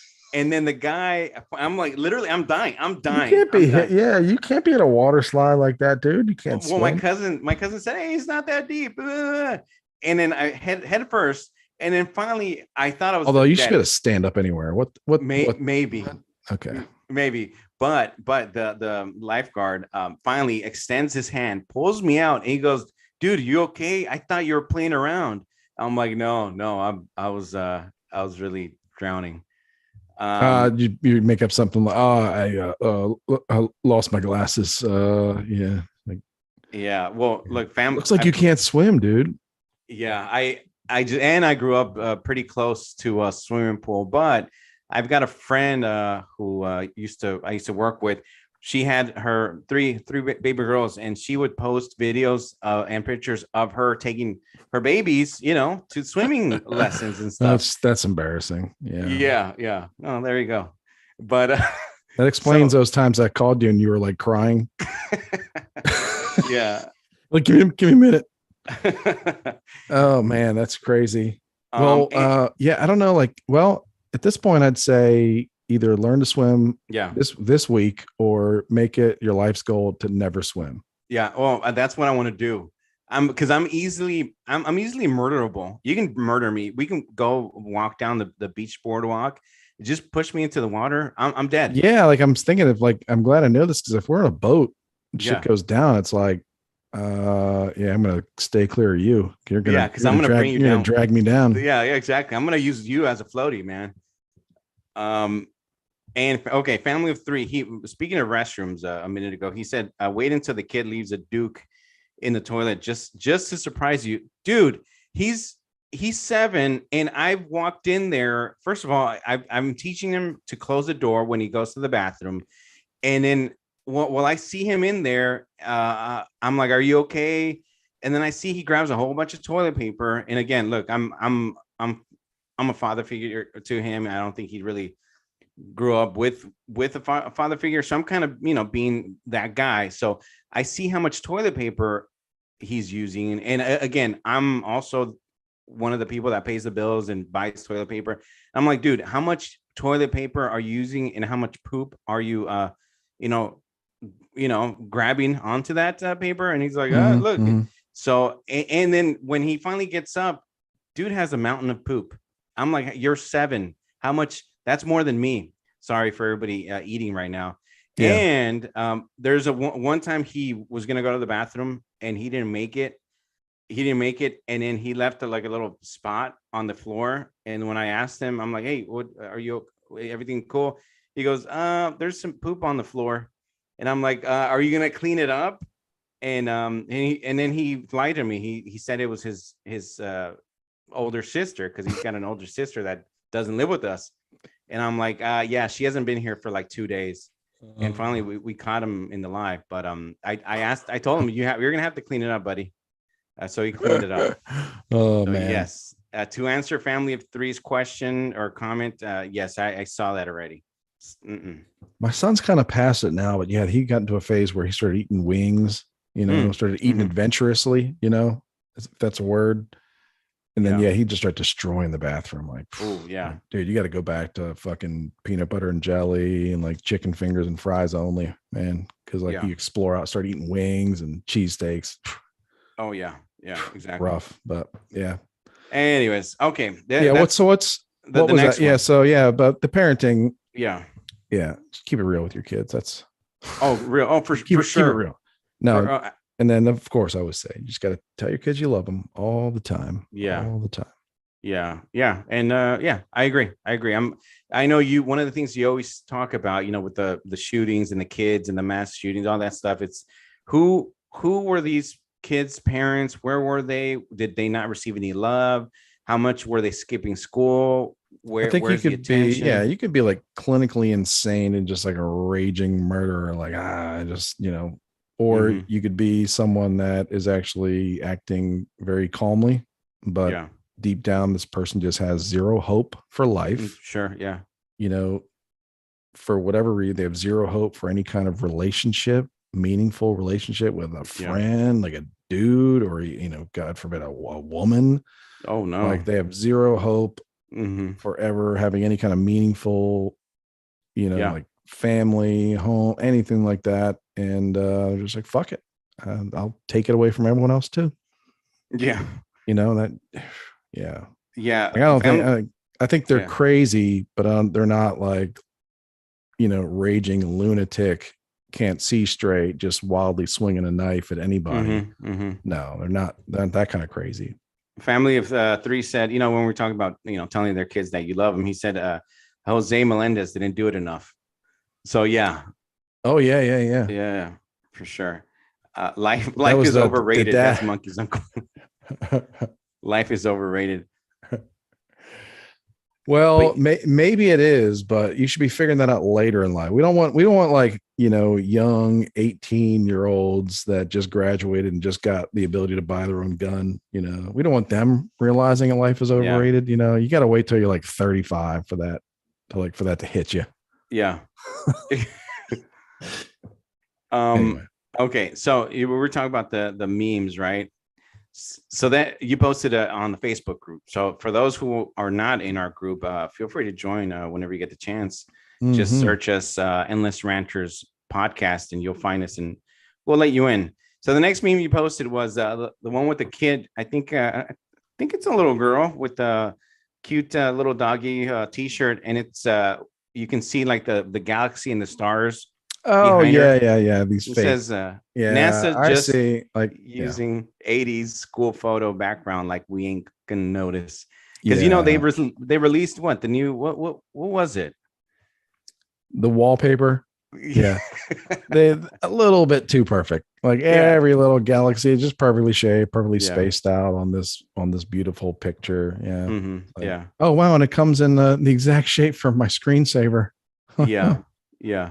Well, wow, comes in the exact dimensions of my laptop, desktop. Yep. what's Anyway. funny is if you're listening to Adam Carolla, Bald Brian and Gina were like, oh man, that was incredible, right? And I think Adam said like, it's like and I'm Mm-hmm. kind of like, okay, great, I think a cool. lot of people are saying that's incredible because Yeah, that's like a pre-programmed response, yeah, but it's not incredible because I think in all those same people, they've move on from those pictures yeah.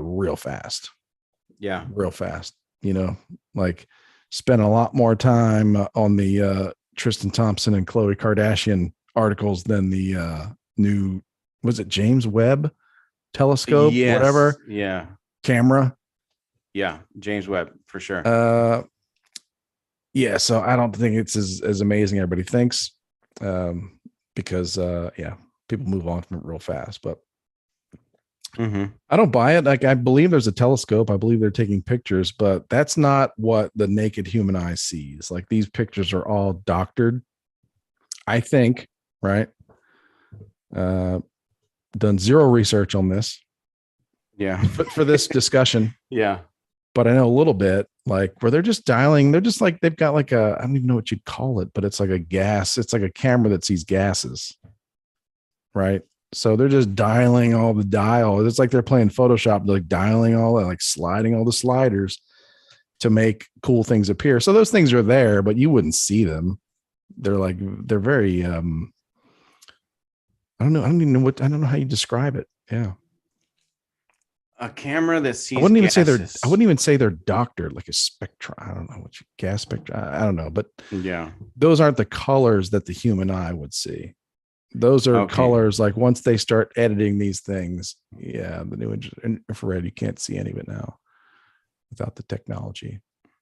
I don't see like color. it's all like, I wouldn't say a doctor, but it's just not what you would see. So it's not what it looks like. If you were out there sitting where the in the space where it's taking pictures, you wouldn't see that stuff. That's not, you'd see empty space. And then you'd implode, of course. Or then you'd be, you know, then we'd be transported back in time. Oh yeah, exactly. Like the movie John Carter. But the it's just not what you'd see. So hey, speaking of John Carter, that's a little chromatography. That could be it. You know, our boy star from John Carter was in the Terminal List.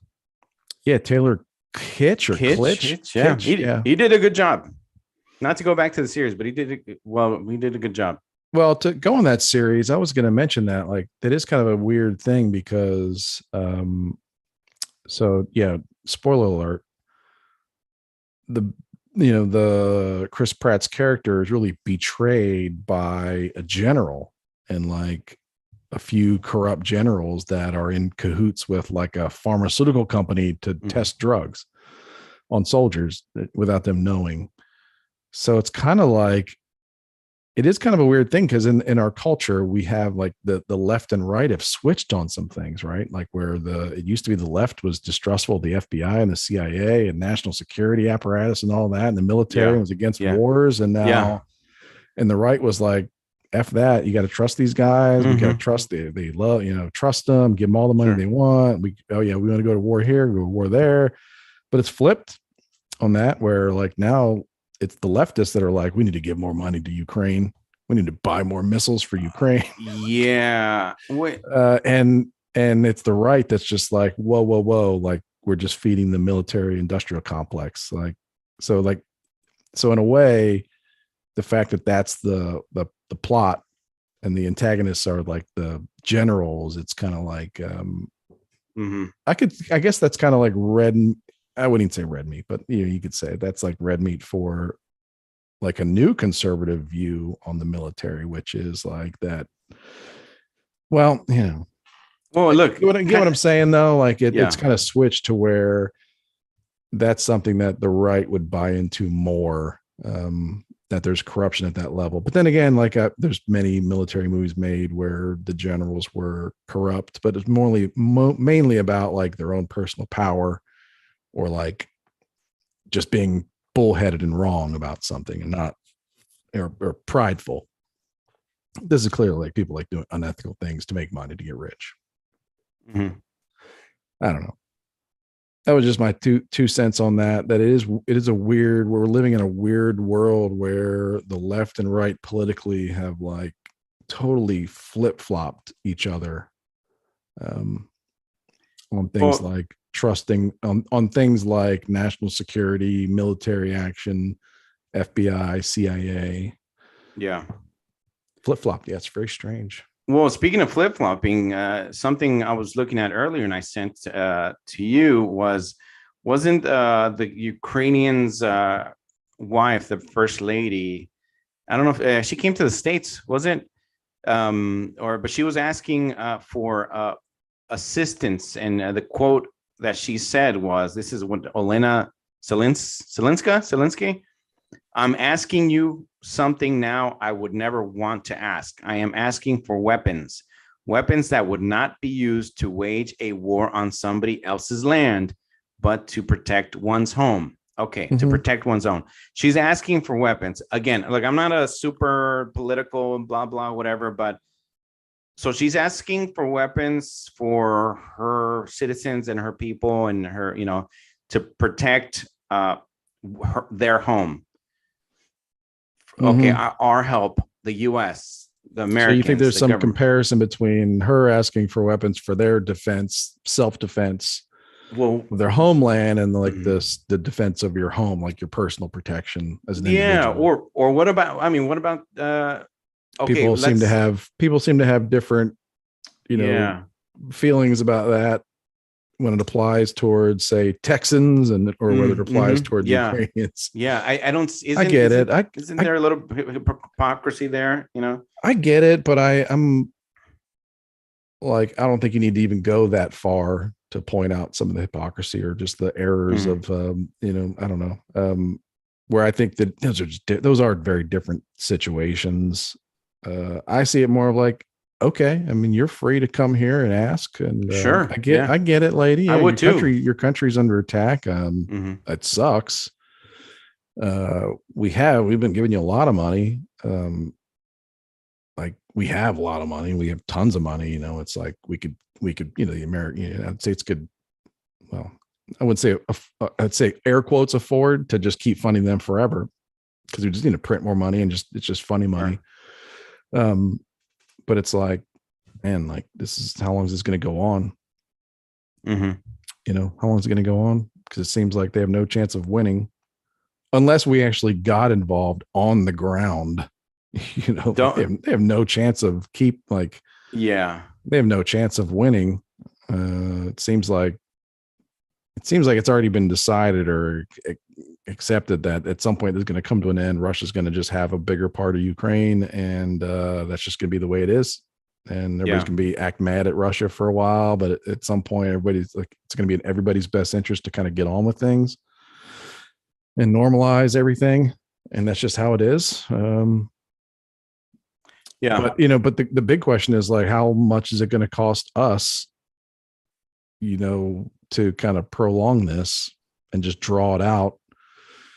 And some people, there's a lot, it's kind of complicated, but there's an argument to like, we're actually, it's not costing the United States very much at all things considered. It's a drop in the bucket. And we're like making Russia commit more and more time and troops and resources to getting what they want. But it's like, that's pretty rotten, because that's just fucking over the people of Ukraine, where like we should be telling them, y'all need to settle. Like, you don't need to have like malls and apartment buildings and like cities like keep getting bombed, and like let's be real here. Like the world's not going to go to war. It's not going to be like a third world war in Europe over your country. Sorry. Like, it's just a weird thing, because then we're just like giving them money, which I guess is good. But if you're Russia, you're just like, you motherfuckers. Like, because if it was the other way around, we'd be like, you motherfuckers. Like when we're fighting in Afghanistan and we find out like China's helping them or it's like, you sons of bitches. Yeah. Like we're trying to open up factories in your country, to like do good things, and you guys are doing that kind of stuff to us. But I don't know. Yeah.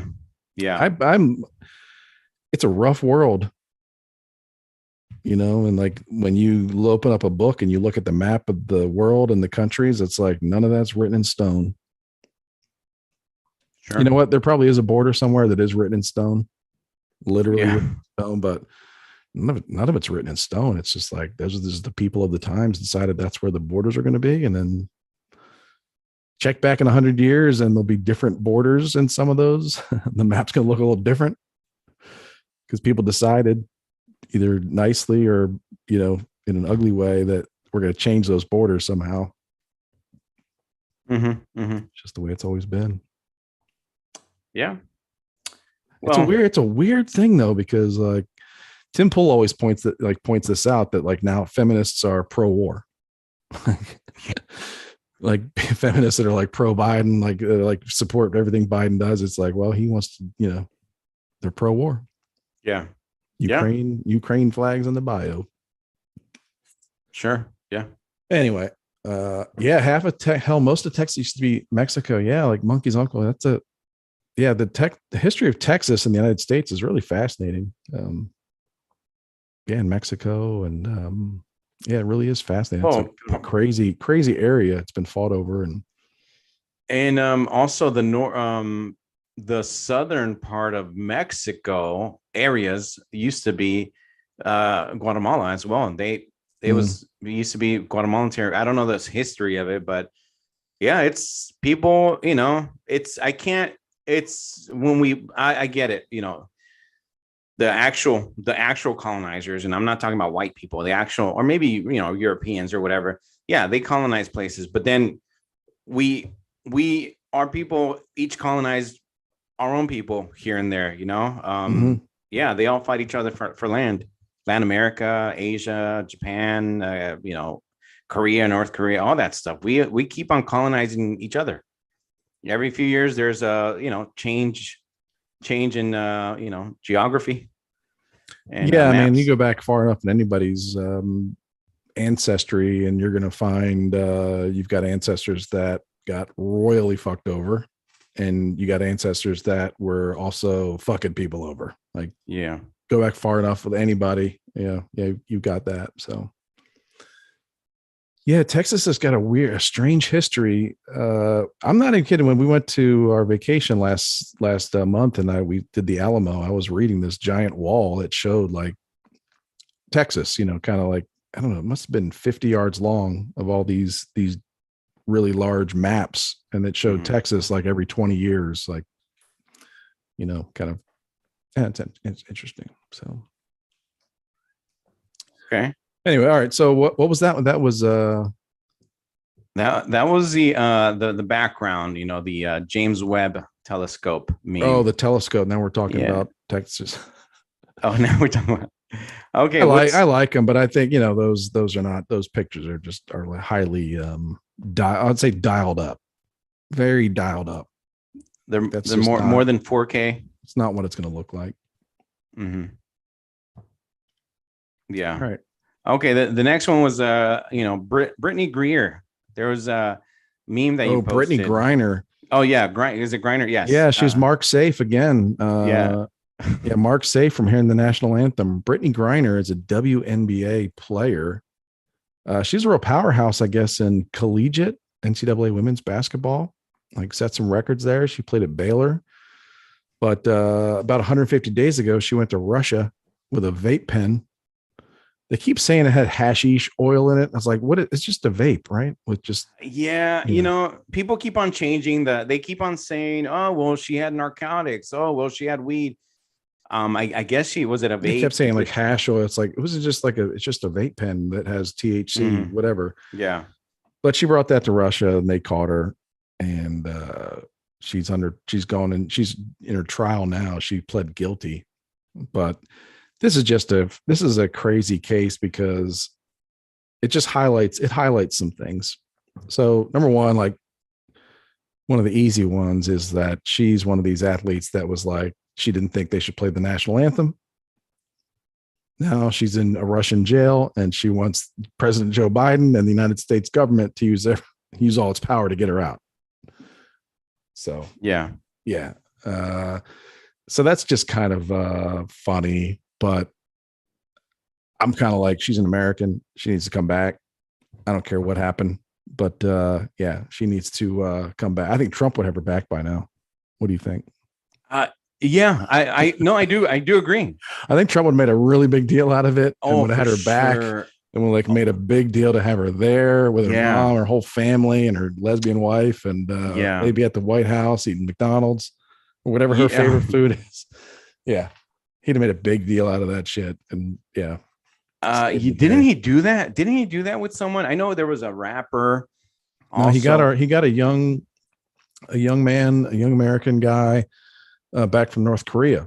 Yes. Like, pretty soon after he came into office, but they had killed him. He came back basically a vegetable in a coma. Shoot. Yeah. Oh, that's right. Yeah. Yeah, they killed him. They tortured him and killed the guy, basically. I'm not sure if he's still alive or what. Maybe he died right after he got back, but he got him home. And because I think that had been going on for a bit. Mm-hmm. But I don't know, she's an athlete that's basically said, don't want the national anthem played. LeBron came out with as like an imbecile that he is, said something offhand on his show about how, wondered if she'd even want to come home because the United States wasn't helping her enough. Yeah. So it's like, well, I don't think so. Like, she seems to be she seems to want to come home real bad. And it's just him chiming in is funny because I don't know how much money he makes here, but I think like WNBA players, like top players, make like $150K.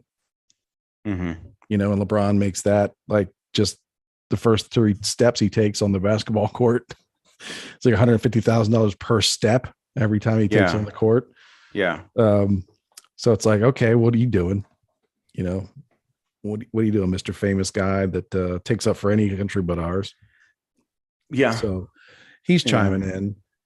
And then, yeah, and then they're kind of complaining like, what, the United States isn't doing anything for her. It's like, there's been reported that we're going to trade her for like a Russian arms dealer. So it's like, how can you say that you're like you're someone that no one's ever heard of before, albeit you're an WNBA star. Yeah. You want us to do whatever we can to get you back. You broke their law. You admitted you broke their law. I mean, maybe when she gets back, she'll say they planted it on her, but that doesn't seem to be hasn't seemed to be been the case, right? Yeah. Yeah. Because you got to be careful. You got to be pretty honest there, because if you want to like international support, like you can't be telling any big lies in the beginning, like, oh, it wasn't mine. And then it comes out it was yours. Yeah.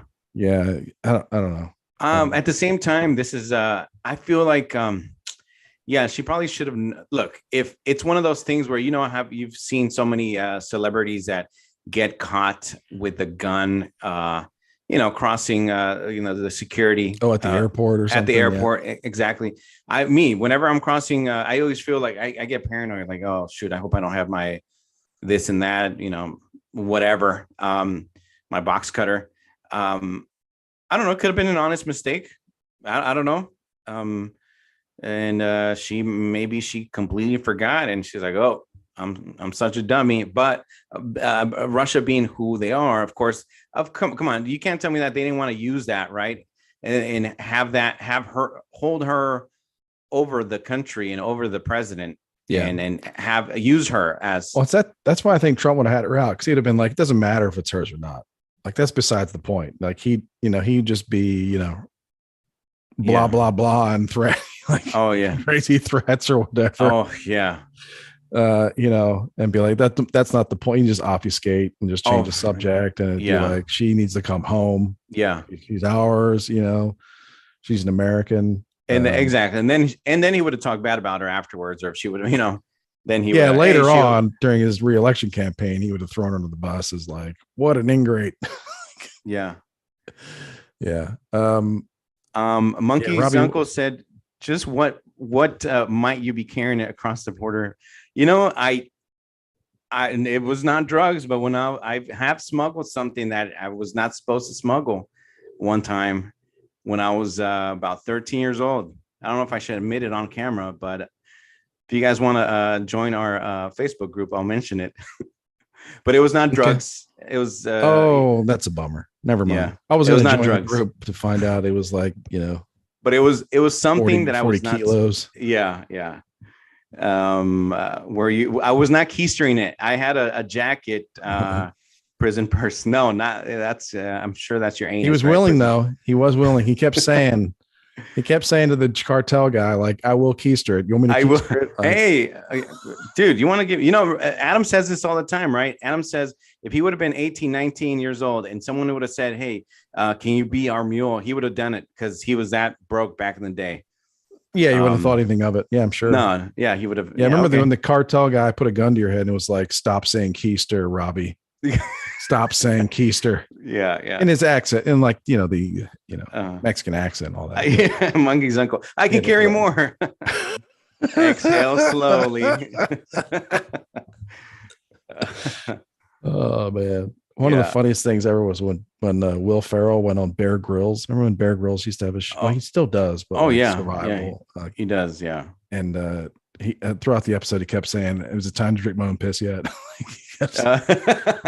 That's right. Yeah. Like they just get started and he'd be like, is it time to drink my piss? Is it time to drink my own urine? Oh, for sure. Yeah.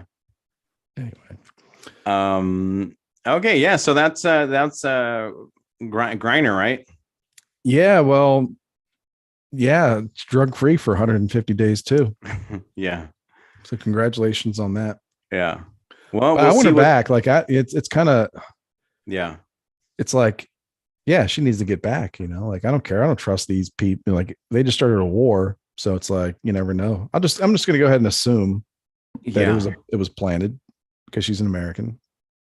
And just the timing of it. I don't care. I don't care. This is, Part of patriotism is being a little irrational sometimes. So she just needs to come back because we don't trust her. We'll deal with it on our own. We'll deal with it. Like, we don't need Russians putting our people in prison for 10 years for a fucking vape pen. So we need her back. Trump would have had her back. I guess that was part of it. Like, Biden just never didn't return a call or even mention her for a long time. So that was frustrating, but it's like, shit, he has no idea. He was probably surprised that there's a female basketball league. He's probably confused by the whole WNBA. They can play basketball. Confused by it. Well, look, speaking of these Americans that get caught up in these things in other countries, what kind of annoys me is whenever some of these tourists, right, they'll go to these war zones or North Korea or these places where, I'm sorry, you should probably not be, because we've been warned, and then they get caught, and then our government has to kind of play ball with them, and we have to give them a couple of hours for just one person. Well, it's happened. Put that on my bucket list, to be traded for an international arms dealer. Yeah. You know what I mean? To be traded from another country for their internet, like a wanted criminal. Yeah. But that's crazy too. It's like, that's how much we appreciate you, lady, who we never heard of before, that probably broke a law in another country. Like, we're gonna give up an arms dealer that arms like African warlords and shit, Taliban, arms the Taliban. Well, we do that too. But we're gonna let this guy out, because you forgot you had a vape pen in your backpack. Yeah. For you. So don't fucking complain. Yeah. Get you back. We'll get you back. This is definitely a case where it's like, shut up and dribble. It's like, it's fair to say that. Yeah. Like, we'll get you back. You need to not complain for a few years. Because now there'll be an arms dealer, selling rocket launchers to Afghan warlords. Thanks to you, lady. Good job. Yeah.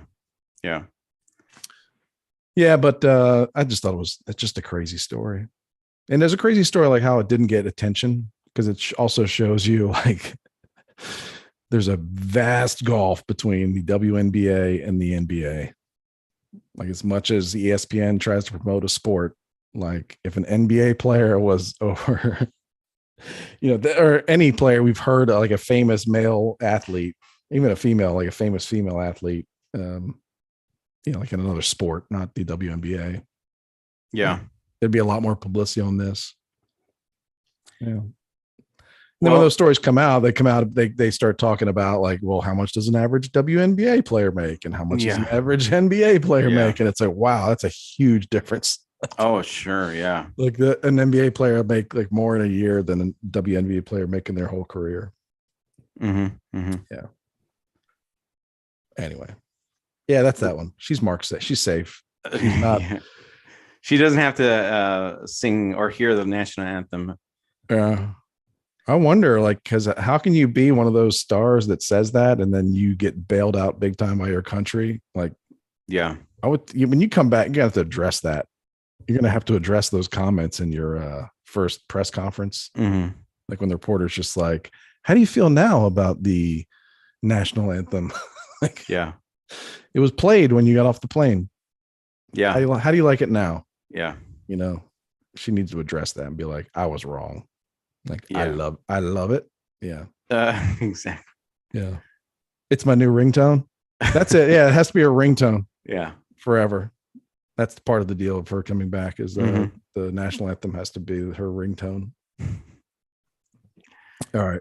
Do we have one more? One more. You did one more. And this is the meme where it's three pictures. The top one, it's a long top one.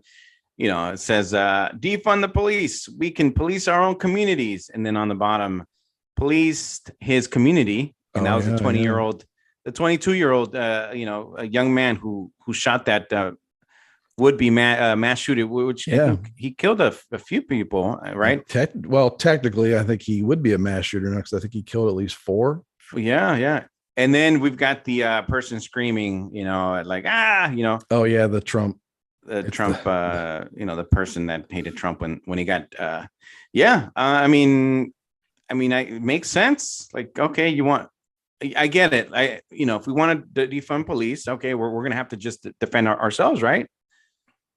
So what's the problem? We wanted to defund them. So yeah, once we defund them, in all fairness, the meme's an exaggeration, but it's like, it's like defund the police. We can do other things, police our own communities, and then when some good Samaritan polices his community from a mass shooter, then it's like, well, why was he carrying? I guess technically he wasn't supposed to be carrying in the mall because he had legally carrying, but he, like the private property, they can still put up a sign that says no guns. It's like, but this wise young man was like, I don't really want to follow that.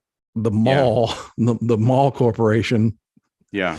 I really don't want to follow the sticker they put on the window at the entrance. Yeah, exactly. Because there's no police in here. They got mall cop Paul Blart's running around. And I guess first they said 2 minutes before he took him out, but now they're saying took him 15 seconds.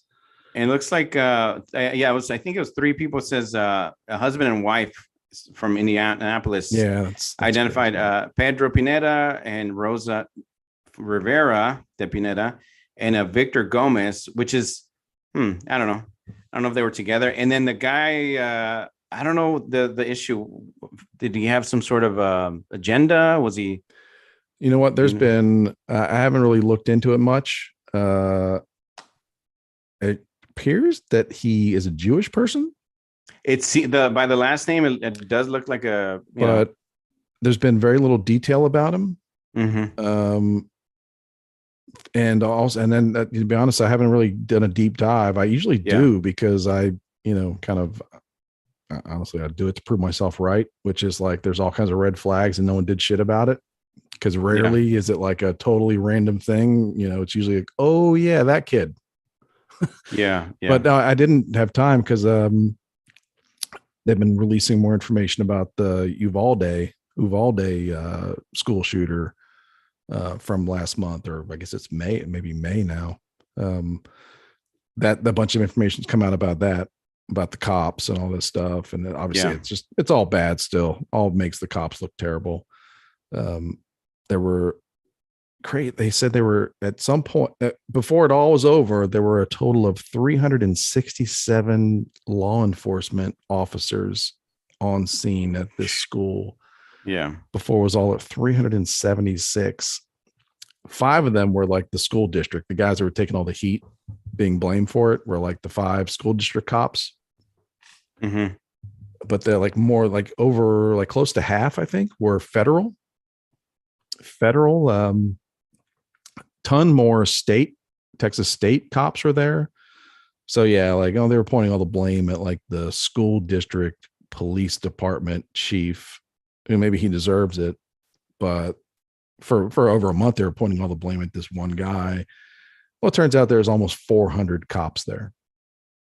376. That's the official number. 376 cops on the scene there. So crazy, makes them look terrible.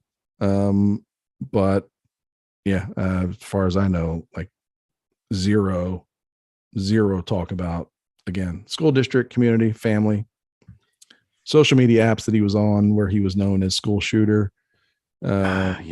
School, like teachers that have been interviewed by the state, the investigation, the Texas State Senate or House is running this investigation. Teachers that have been interviewed that have referred to him as he was dressing like and acting like a school shooter. Yeah. They didn't do anything. No talk, like zero talk about that. So it's crazy. And it's like, why are we so dumb? We don't really want to solve this problem. These are just like facts to me. Like we're stupid. We don't want to really solve the problem. We're focusing on what the cops did after they were all dead. All right. Maybe a couple. I mean, maybe a couple survived. Shouldn't discount that. But we're focusing on everything the cops did after they were all dead. And it's like, that makes no sense. Like, it's not like they Like he did all the killing before the cops confronted him. Before he was even engaged, he did all the killing first. Well, you actually sent us, myself and Moman, an article where I sort of took issue with a lot of mention of what is it? They were not blaming, but there was a lot of lockdowns, right? In that school. Oh, that was another. Part of it is like, I guess in that community, like I guess it sounded like high-speed chases are not out of the ordinary, and like crazy shit going down is not totally out of the ordinary. And like, it's a border town, right? It's an hour away from the border, but from what I read, like that's kind of where things go down. Like, like you're not like you made it across the border, now you're trying to get somewhere. Yeah. And that's where they call them bailouts or whatever. The immigrants that are running from, right, they're trying to hide. The traffickers or whatever, they're like, they're breaking off, they're trying to hide, they're getting chased, right? Yeah. They got seen or whatever by a drone, now they're getting chased, and they blow through this town. Like there's high school chases, like high speed chases, like through their parking lots and stuff. Like, so they said something like there were 50 security alerts or lockdowns at the school, like just this spring. At school. So they were kind of saying it played a small part in like that their sense of like vigilance, or like, their reactions were diminished because this kind of stuff was happening a lot. And it's like, where I live, that kind of stuff never happens. If you live in New York City, like shit's going down all the time, all around you. There's always like emergency vehicles going somewhere to do something, just because there's so many people. Not like And in this town, it happens to be like the crazy stuff for them is like kind of revolves around the border and things being loose down there. And I don't know. This is kind of an interesting article. I sent you this morning. Yeah, it was There's a lot of stuff. Yeah, in this report, they like really were kind of combing through like what went wrong, and that was just part of it. That kind of made like maybe so maybe they weren't so worried about a door that didn't lock. Yeah, it didn't lock or lock because properly. They've been through all kinds of security, like all kinds of things happen, and like it's not a big deal. Yeah. Also, they were saying that like if he was a student at the school and there's lockdowns, like then you just know, like what they're going to do, like where everybody's going to go, where everybody's going to be. But he was not a student in elementary school. But I was kind of telling you, just like these students and the faculty, I'm sure, right? They would receive these alerts, lockdown alerts, and then there were so many, really didn't take them seriously. I kind of compared them a little bit to some of these Amber alerts that we sometimes receive, and sometimes it's a quick, like Amber alert. The girl's dad took her. Like, first of all, I feel like if you already know who he is, and I don't know, there are some times where you see so many alerts, and once I see the dad, I'm like, okay, well, do your job, or start doing, I don't know, or if it's an Amber alert of some place like 100 miles from where I'm at, I'm like, okay, well, thanks, but do I not have my locations on? Because I'm here, and this Amber alert is all the way over here. I'm not gonna, I don't know. So then sometimes I end up ignoring them. So that's kind of what I ignore them all the time. I'm wondering if anyone has ever found from an Amber alert or a silver alert. I don't know what the stats are. Yeah. Because I got to think that 99.9% of people are just ignore it, because even if they do read it, they're just like, that's not near me. Yeah. I don't know. Yeah. And I tell you, I get more silver alerts here. I'm not familiar with that. Old people wandering off. Silver. That's right. Yeah. It happens. I've heard of that. And for those, this is what I would do. I'm not even kidding. I have tiles, somewhere on here, where, you can, the location things. And then of course the air tags, the Apple air tags. If you have elderly parents that might kind of go, I would do that. Air tag on them. I'll put them on the tennis shoes or penny loafers. Yeah. Yeah. Well, that's Life Alert, right? Yeah. I mean, my dad called me today for assistance with an Uber, and I helped him out. He just called me. But you know, it's funny. Man. My our parents are getting older. My dad's getting older. When I get a phone call from my dad, I answer right away. I'm like, yeah, hello, everything okay? And then he's like, I don't like oh yeah, that. Yeah. yeah. Can you help us with the Uber? Oh, of course, no problem. So, but yeah. Yeah, I don't really talk to my sister much. I think I've documented that on here many episodes ago, but we have very little communication. We communicate a little bit more now, but yeah, when I get a text message from her, or even oh man, yeah, what happened? Yeah, what happened now? Yeah, exactly. So, yeah, but that mall, like that's crazy. The people there are lucky because it does, like, so I was thinking, when I first saw that story, I was thinking, well, like a mall food court, like you can't really read too much into it right off the bat. So I was thinking, well, you never know. It could be like a disgruntled employee, like going there to get his girlfriend and, her friends or something, like ex-boyfriend. But yeah, apparently like he went to the mall. He had several magazines, lots of ammo, other weapons. He went into the bathroom by the food court, was in there for like an hour getting prepped. Came out, started shooting. At first they said he was shooting for like 2 minutes before this guy took him down, but now they're saying it was like 15 seconds. Yeah. But still, in like that's a 15 seconds, like he killed 3 or 4 other people. Yeah. Maybe more, like wounded a couple people around. But yeah, this guy was just, those people are lucky, man, that this kid was ready to go. Doesn't have any training. He had no military, police training or whatever. Yeah. But apparently, like, what they're saying, and this is just the report, that like he fired 10 rounds, 8 hit the shooter. And they think that the first round he put out from 40 yards, like hit the guy. Yeah. And then he started he like ran back, tried to run back to the bathroom where he had other weapons, and he just kept shooting him and put like 8 out of 10 rounds into him and died before he got to the bathroom. But man, like the guy was there with serious weaponry. Yeah. Like just like all the other shooters, like all these other stories, the guy was ready to go. So man, those people are very lucky that you had this one guy there. Because I'm sure like in the mall, there's other people that are carrying. Sure. Yeah. Maybe few, because like, I don't know, like you make that kind of decision where, you're going into Walmart where, if some customer sees like a bulge, they're going to like report you to the man, like get you thrown out of there, like get you in trouble. So you might make the decision to keep it in your car. But they're lucky this guy was just like, fuck that.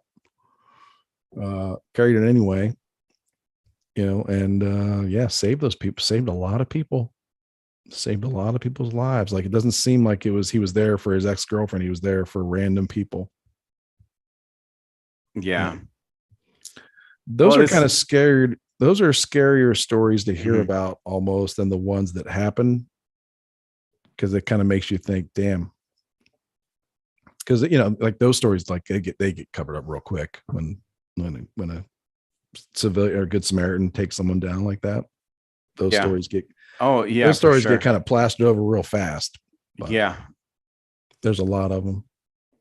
There are more than we think, for sure. And it's like our mind, like we need to see that kind of carnage to believe it. Like it's hard for us to imagine, like, no, this guy in the food court, like he was there to do just as much damage, just like he was there to make a name for himself, and like do mass damage.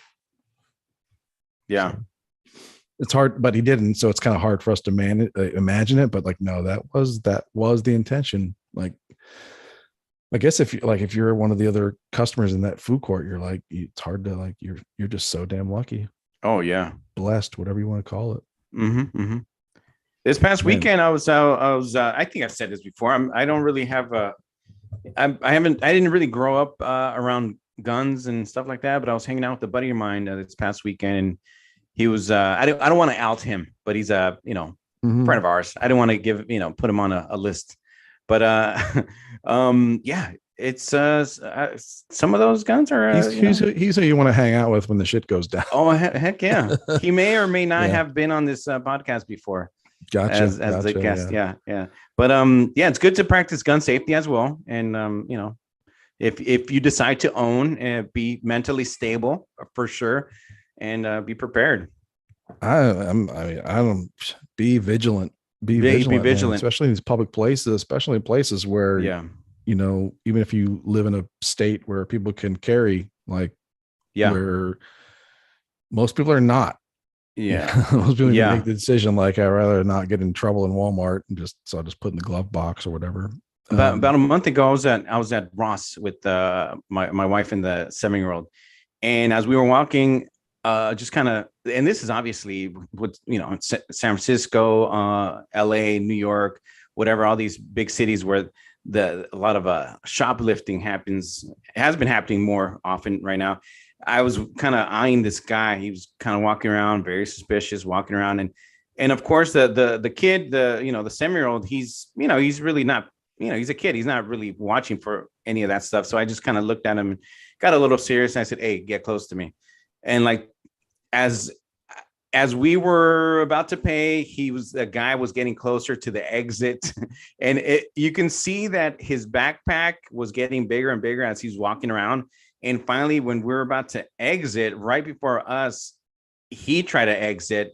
The alarm went off, but their I guess loss prevention security guy got in front. But no, you got to be vigilant. You got to have your eye open and just kind of be watching around. Someone in my office building years ago, I also told this lady that I knew that worked in one of the offices, that I said, "Hey, about one of her coworkers. I said, "Hey, if this guy ever gets fired, let me know as soon as possible," because he did look like one of those nerdy, those nerdy white guys that turn into like villains in the Marvel movies.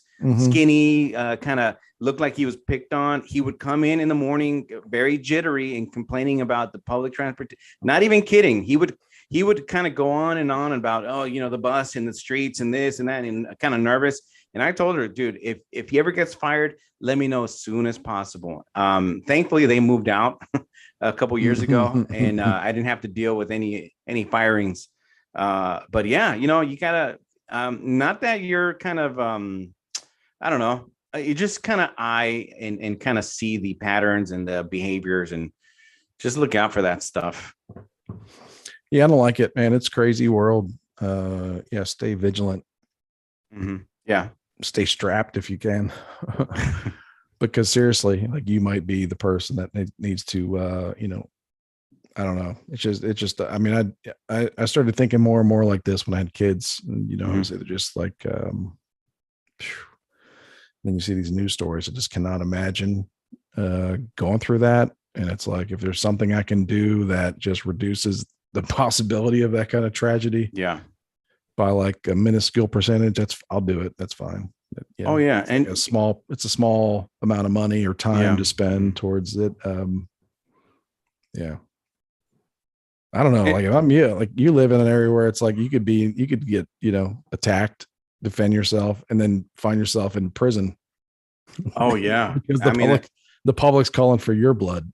Yeah, no, that's my fear. Like, even if you're, self-defense, that's, I think that's there was like that bodega guy, the guy, exactly. He just got like, finally, what drives me crazy when like the guy was wrongly charged and imprisoned, or held, or had a huge bail for at least a week. Yeah. And then they let him out. They dropped the charge, and everybody's like, "Oh yeah, they did the right thing." It's like, no, they did the wrong thing for a week. The guy should never have been in there. Like, it's kind of crazy.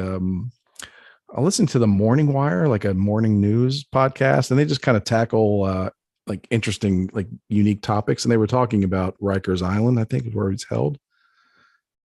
Like, it's not a like, there's a crazy number of deaths there every year.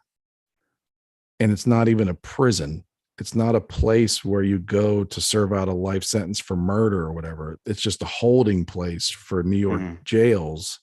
I mean, maybe a little loose with that info, but yeah, like, and it's so it's not, there's a lot of deaths that happen there, and it's not even the prison. It's just like the holding place. Yeah. So like the guy, his life was at risk for a week plus while he's in this hellhole. Oh shoot, yeah. You never know exactly what can happen in there. Yeah. So it's like, and everybody's like cheering because they let him out. It's like, fuck that. Like they should be letting him out. There should be multiple people resigning and then writing him a check. Which shouldn't never happen in the first place. So it's like, man, it's crazy how we get conditioned. Here, this is that Tiger Woods John Daly meme coming out. It's crazy how we get conditioned to like have freedoms taken away, and then they give you a little bit back, and everybody's just like throwing a party. Yeah, like there should be no party to celebrate the dropping the charges against this guy. It should be continued outrage that it even happened in the first place. Yeah, you know what I mean? For sure. Because what it does to that's just like people like everywhere, but people, especially in that community, is like next time there's someone that's attacking me in this bodega, like, do I take out do I stop the tape first? Yeah, that's number one. Or like, can I not fight back as hard as if this guy that's trying to rob the bodega and is attacking me is trying to kill me? Am I not allowed to try to kill him back? Like, am I going to get like that kind of like in that moment, that thought creeps in your head and then you're in trouble. Many years ago, I'm not sure if I can defend. I have to just kind of block the punches and I can't swing back because I might be the one that goes to prison. Many years ago, I told my brother, he's a bigger guy than I am, like taller, bigger, and everything. But I told him one time because I've seen more stuff than he has. But I said, look, if you ever fear for your life, you're ever out in the street, find whatever you can and use it. If you ever fear for your life, just obviously you have to fight. You can't just and then if you feel, I mean, look, I get it. Like if you're Antifa, use a Starbucks trash can. Yeah, exactly. Yeah. Some people obviously sometimes if you get, a gun to your face, you just, okay, here you go. Here's my wallet. All right, go. I'm not telling everybody to fight trying to, you do what the movies do and, undo the do the barrel and take it apart. Take it apart. Oh, there you go. And put your, I would close my eyes and then take it apart. Yeah. In slow motion, of course. Yeah, you're gonna get your pen and put it behind the trigger, and you can't pull anymore. Yeah, I suddenly realized I had a paper clip in my pocket, so I got in slow motion. Of course, I whip it out, straighten it, put it. I don't know, but we live in a crazy time. Yeah, but you can find yourself in trouble, so you start thinking I was trying to explain to my wife like the whole this idea that. Like in the workplace, people are second guessing themselves. Yeah. Like that right there. And obviously, if you were about to use a racial slur or suggest, a female coworker do something, graphic, that's something where, you should probably censor yourself. Oh, yeah. But like, sure. You find people talking, like saying these things out loud where they're just like, I was going to say something, but I was like, I better not. I was like, there you go. Like, that's it right there. Like the world lost an idea. Right. Yeah. And it's losing ideas millions of times, billions of times every day because people are just like, well, I think I said this once. I better not. I better not say anything. I once received a Corolla drinks package to my it showed up at my office. Okay, and it showed up and on the address it said Corolla drinks. And then one of the guys that works in the office, he said, Adam Carolla. And I said, oh yeah, I ordered something. He goes, yeah, I don't like him. And I'm like, oh well, okay, well, there you go. And he's at a position where if he really wanted to, he could, I don't know, take things and I don't know, he can do something, not, he can use things against, well, not things. And I'm sounding like I did something, but he can use it against me, I guess. Like, oh, I don't like that guy. So if he likes this comedian or sometimes I've mentioned, oh yeah, I was listening to Joe Rogan. And they're like, I don't like Joe Rogan. And I'm like, okay, well, I didn't ask you whether you liked him or not. I'm just mentioning this interview, right? And I don't. half of what Rogan says, I don't really agree with. But yeah, it's like I'm just trying to talk to you about something. I'm not asking you for your personal opinion. Yeah, exactly. I'm not asking for like a thumbs up or thumbs down on these things. I'm trying to talk to you about a topic. And that, yeah, exactly. Yeah, don't need any declarations of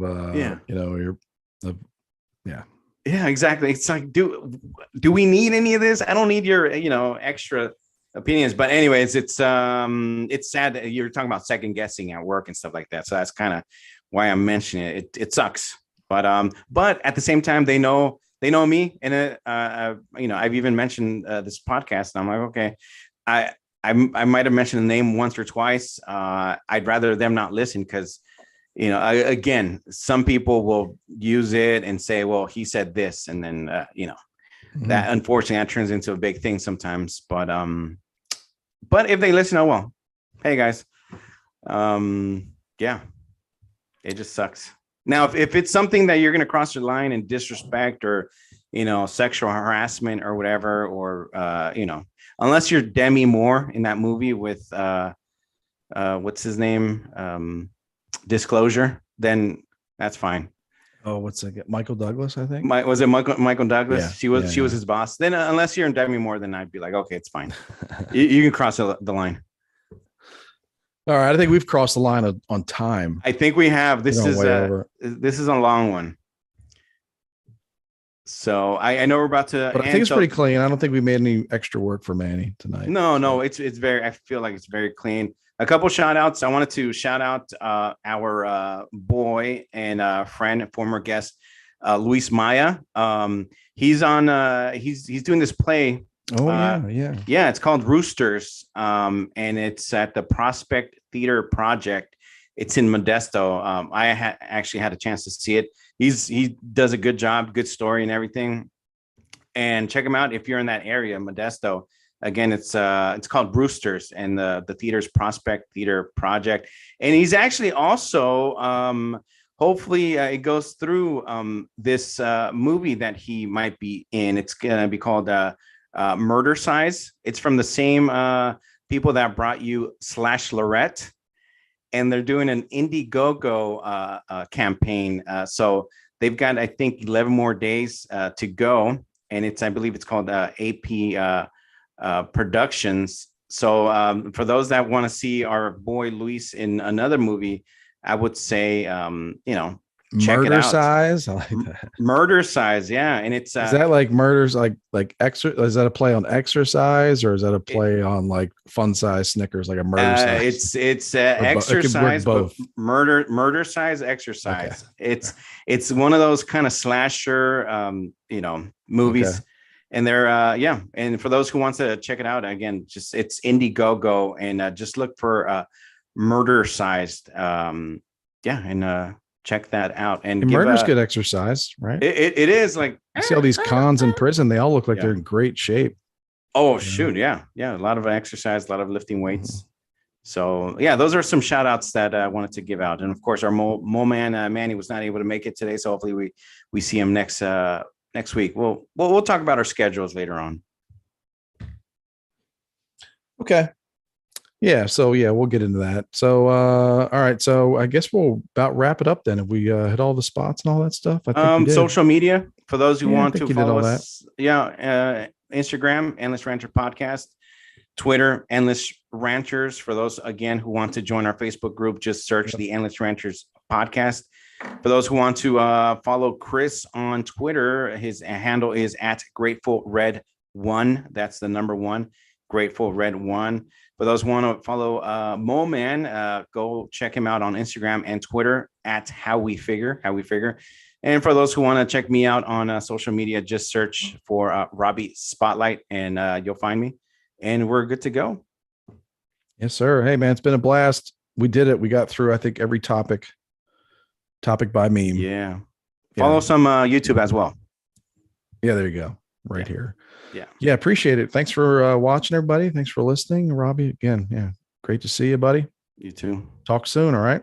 All right, everybody. This is Chris saying, get it on. This is Rob. Get it on. All right. So what do I normally do here? I think I don't do anything yet. We're still live. Yeah, 40 yards, a tough shot. Yeah, I don't know. I think that's what the article said, 40 yards. And quick too, because like, I don't know. Imagine those moments. I don't know. I think you'd need like you need like a minute to kind of get yourself pumped up, like, holy shit. Like this is really happening. Oh yeah, and I didn't leave my gun in the car. I guess I'm supposed to do, and then you're just like, I guess I have to act. Yeah, for sure. I guess I have to do something now. He took the chance. Yeah. Crazy. Good. Yeah, I don't know. There's not much about him. And like the other, like the shooter in that case, I'm curious. I don't know if there were as deep as I got was like basically people saying, "Oh, we're so surprised." Okay. Yeah. That's always the reaction by somebody, It's and then it's like they send a reporter out and they're just like, your job, reporter, is to go out and find someone that was surprised. Yeah, then we'll get the neighbor that'll say, oh, he was very quiet, kept to himself. You go over there and you find a neighbor that says he kept to himself. Yeah, exactly. Yeah. I don't know. But stay vigilant. That's a good lesson. Just keep an eye out. Even if you don't, even if you're not armed, just if you notice something off, hey, sweetie, hey, honey, hey, kids, hey, we might need to look. That guy's acting a little too weird. Be ready. I don't know. I just let them go. I just keep. I don't know. I just get. I get uncomfortable, and I don't know. I don't like it when my kids aren't here either. My son was at my mom spending the night, and he came today. Always feel better when everybody's under the same roof. So, well, it's funny. I'm kind of I was thinking that about myself. Like I get ahead of myself a lot. So I'm already thinking about the girls. Just I'm literally looking at books out on Amazon on not consent. I was actually looking at books on consent. Like if there's a part on a book, like, oh, if a cousin tells you, hey, why don't you come over here? You can say no if you want to. You know what I mean? Because I've heard stories. Maybe I'm freaking myself out too much. Nothing's ever, thankfully, that I know of has ever happened to me that way, where someone's had, hey, little, here's a candy. Why don't you sit on my lap? That sort of thing, right? No one's ever done that to you, Rob? Oh, no. Well, as an adult, then yeah. But no, not as not as in as a kid. But I'm looking at that sort of stuff. Yeah. So all this stuff, all the like one thing of the I don't believe in any of this gender stuff. Like just to me, they're just men and women. All right. Mm-hmm. I know a lot of people have a lot of issues, whatever, a lot of different ways they want to look at things. Fine. Sure. But, we do have words we got to stick to. Sure. Yeah. But one way it's got me like thinking about like, because they're just like constantly talking about how, I don't know, but like microaggressions and like you thinking like how like kids learn all these things in these really subtle ways. And like, am I putting that out there? And like, yeah, you're watching them interact with friends, and then like ultimately, my girls have friends that are boys, and like, the boy will boss her and tell one to do something, they'll do it. I'm just like, yeah, it's like, all right, I'm like, do I need to step in? Yeah. Or but it's like that's just these are just like there's a lot of stuff that you can't control. They just got to figure out on their own. Like obviously, you got to have good guidance or whatever, but a lot of those things, like their personalities, I think, are shaped in those, like just all those interactions they have. You just can't control it. Yeah. One thing I always say is, like I've said before, we're going to have not me and you, but we're going to have a little girl, and I'm going to show, we're going to show the girl that she's of value and she needs to value herself and, be strong. Obviously, I don't know, you can be whatever you want or whatever you put your mind to, and don't fall for these douches that like I literally look, this is not just because I'm gonna have a girl, but I would get on the bus years ago and I would see these teenagers, guys just grabbing onto their girlfriends, 14, 15 years old, and I'm watching that. I'm like, if I were their dad, the girl's dad, I'd grab him by the neck and I'd be like, hey, don't touch my girl that way. She's 14, she's 13. What are you doing? Yeah, it's just and these girls also they need to learn to just say, hey, hands off, don't touch. And obviously our gentlemen, our boys, we need to teach them to also be gentlemen. What if, like, in other countries, like I know in Korea, I think like, or in Israel, let's say Israel's a better example, because they make their young people go into the military, like forced service. Like, I'm not talking about that for women. I'm talking about like forcing them to learn jujitsu. Oh yeah, be a different culture. We'd have a different culture if, like, sure, every female out there knew jujitsu or or whatever, karate, blood sport. Do the knee to the groin. No, yeah. Sure. So yeah, it'd be a different dynamic going out there. Yeah. Like I say, people talk about how girls and women need to learn to defend themselves, etc., which I agree. And then of course there's the other side who always say, okay, well, the boys also need to learn not to touch and molest and rape girls. Of course it's both things. Those who have boys, also obviously it's the parents' job to kind of teach them the values and not to be jerks and douchebags. And of course once they grow up and get a little older, you can't always control it, but you've done your job. Both things: defend yourself and be respectful. Yes, sir. Yeah, I guess we'll wrap it up. We're going long time tonight, but be vigilant. Be vigilant and stay woke, everybody. Yeah. Something like that. Stay awake. Yeah. Be vigilant. Yeah. All right. But those who still are watching, thanks guys. Thanks everybody. Yeah, thanks a lot. Yeah. We still have people watching. So yeah, we appreciate it. But we're tired. Yeah. So. All right, everybody. All right, buddy. I'll talk to you soon. See y'all next week. Later, guys. Take care. Peace.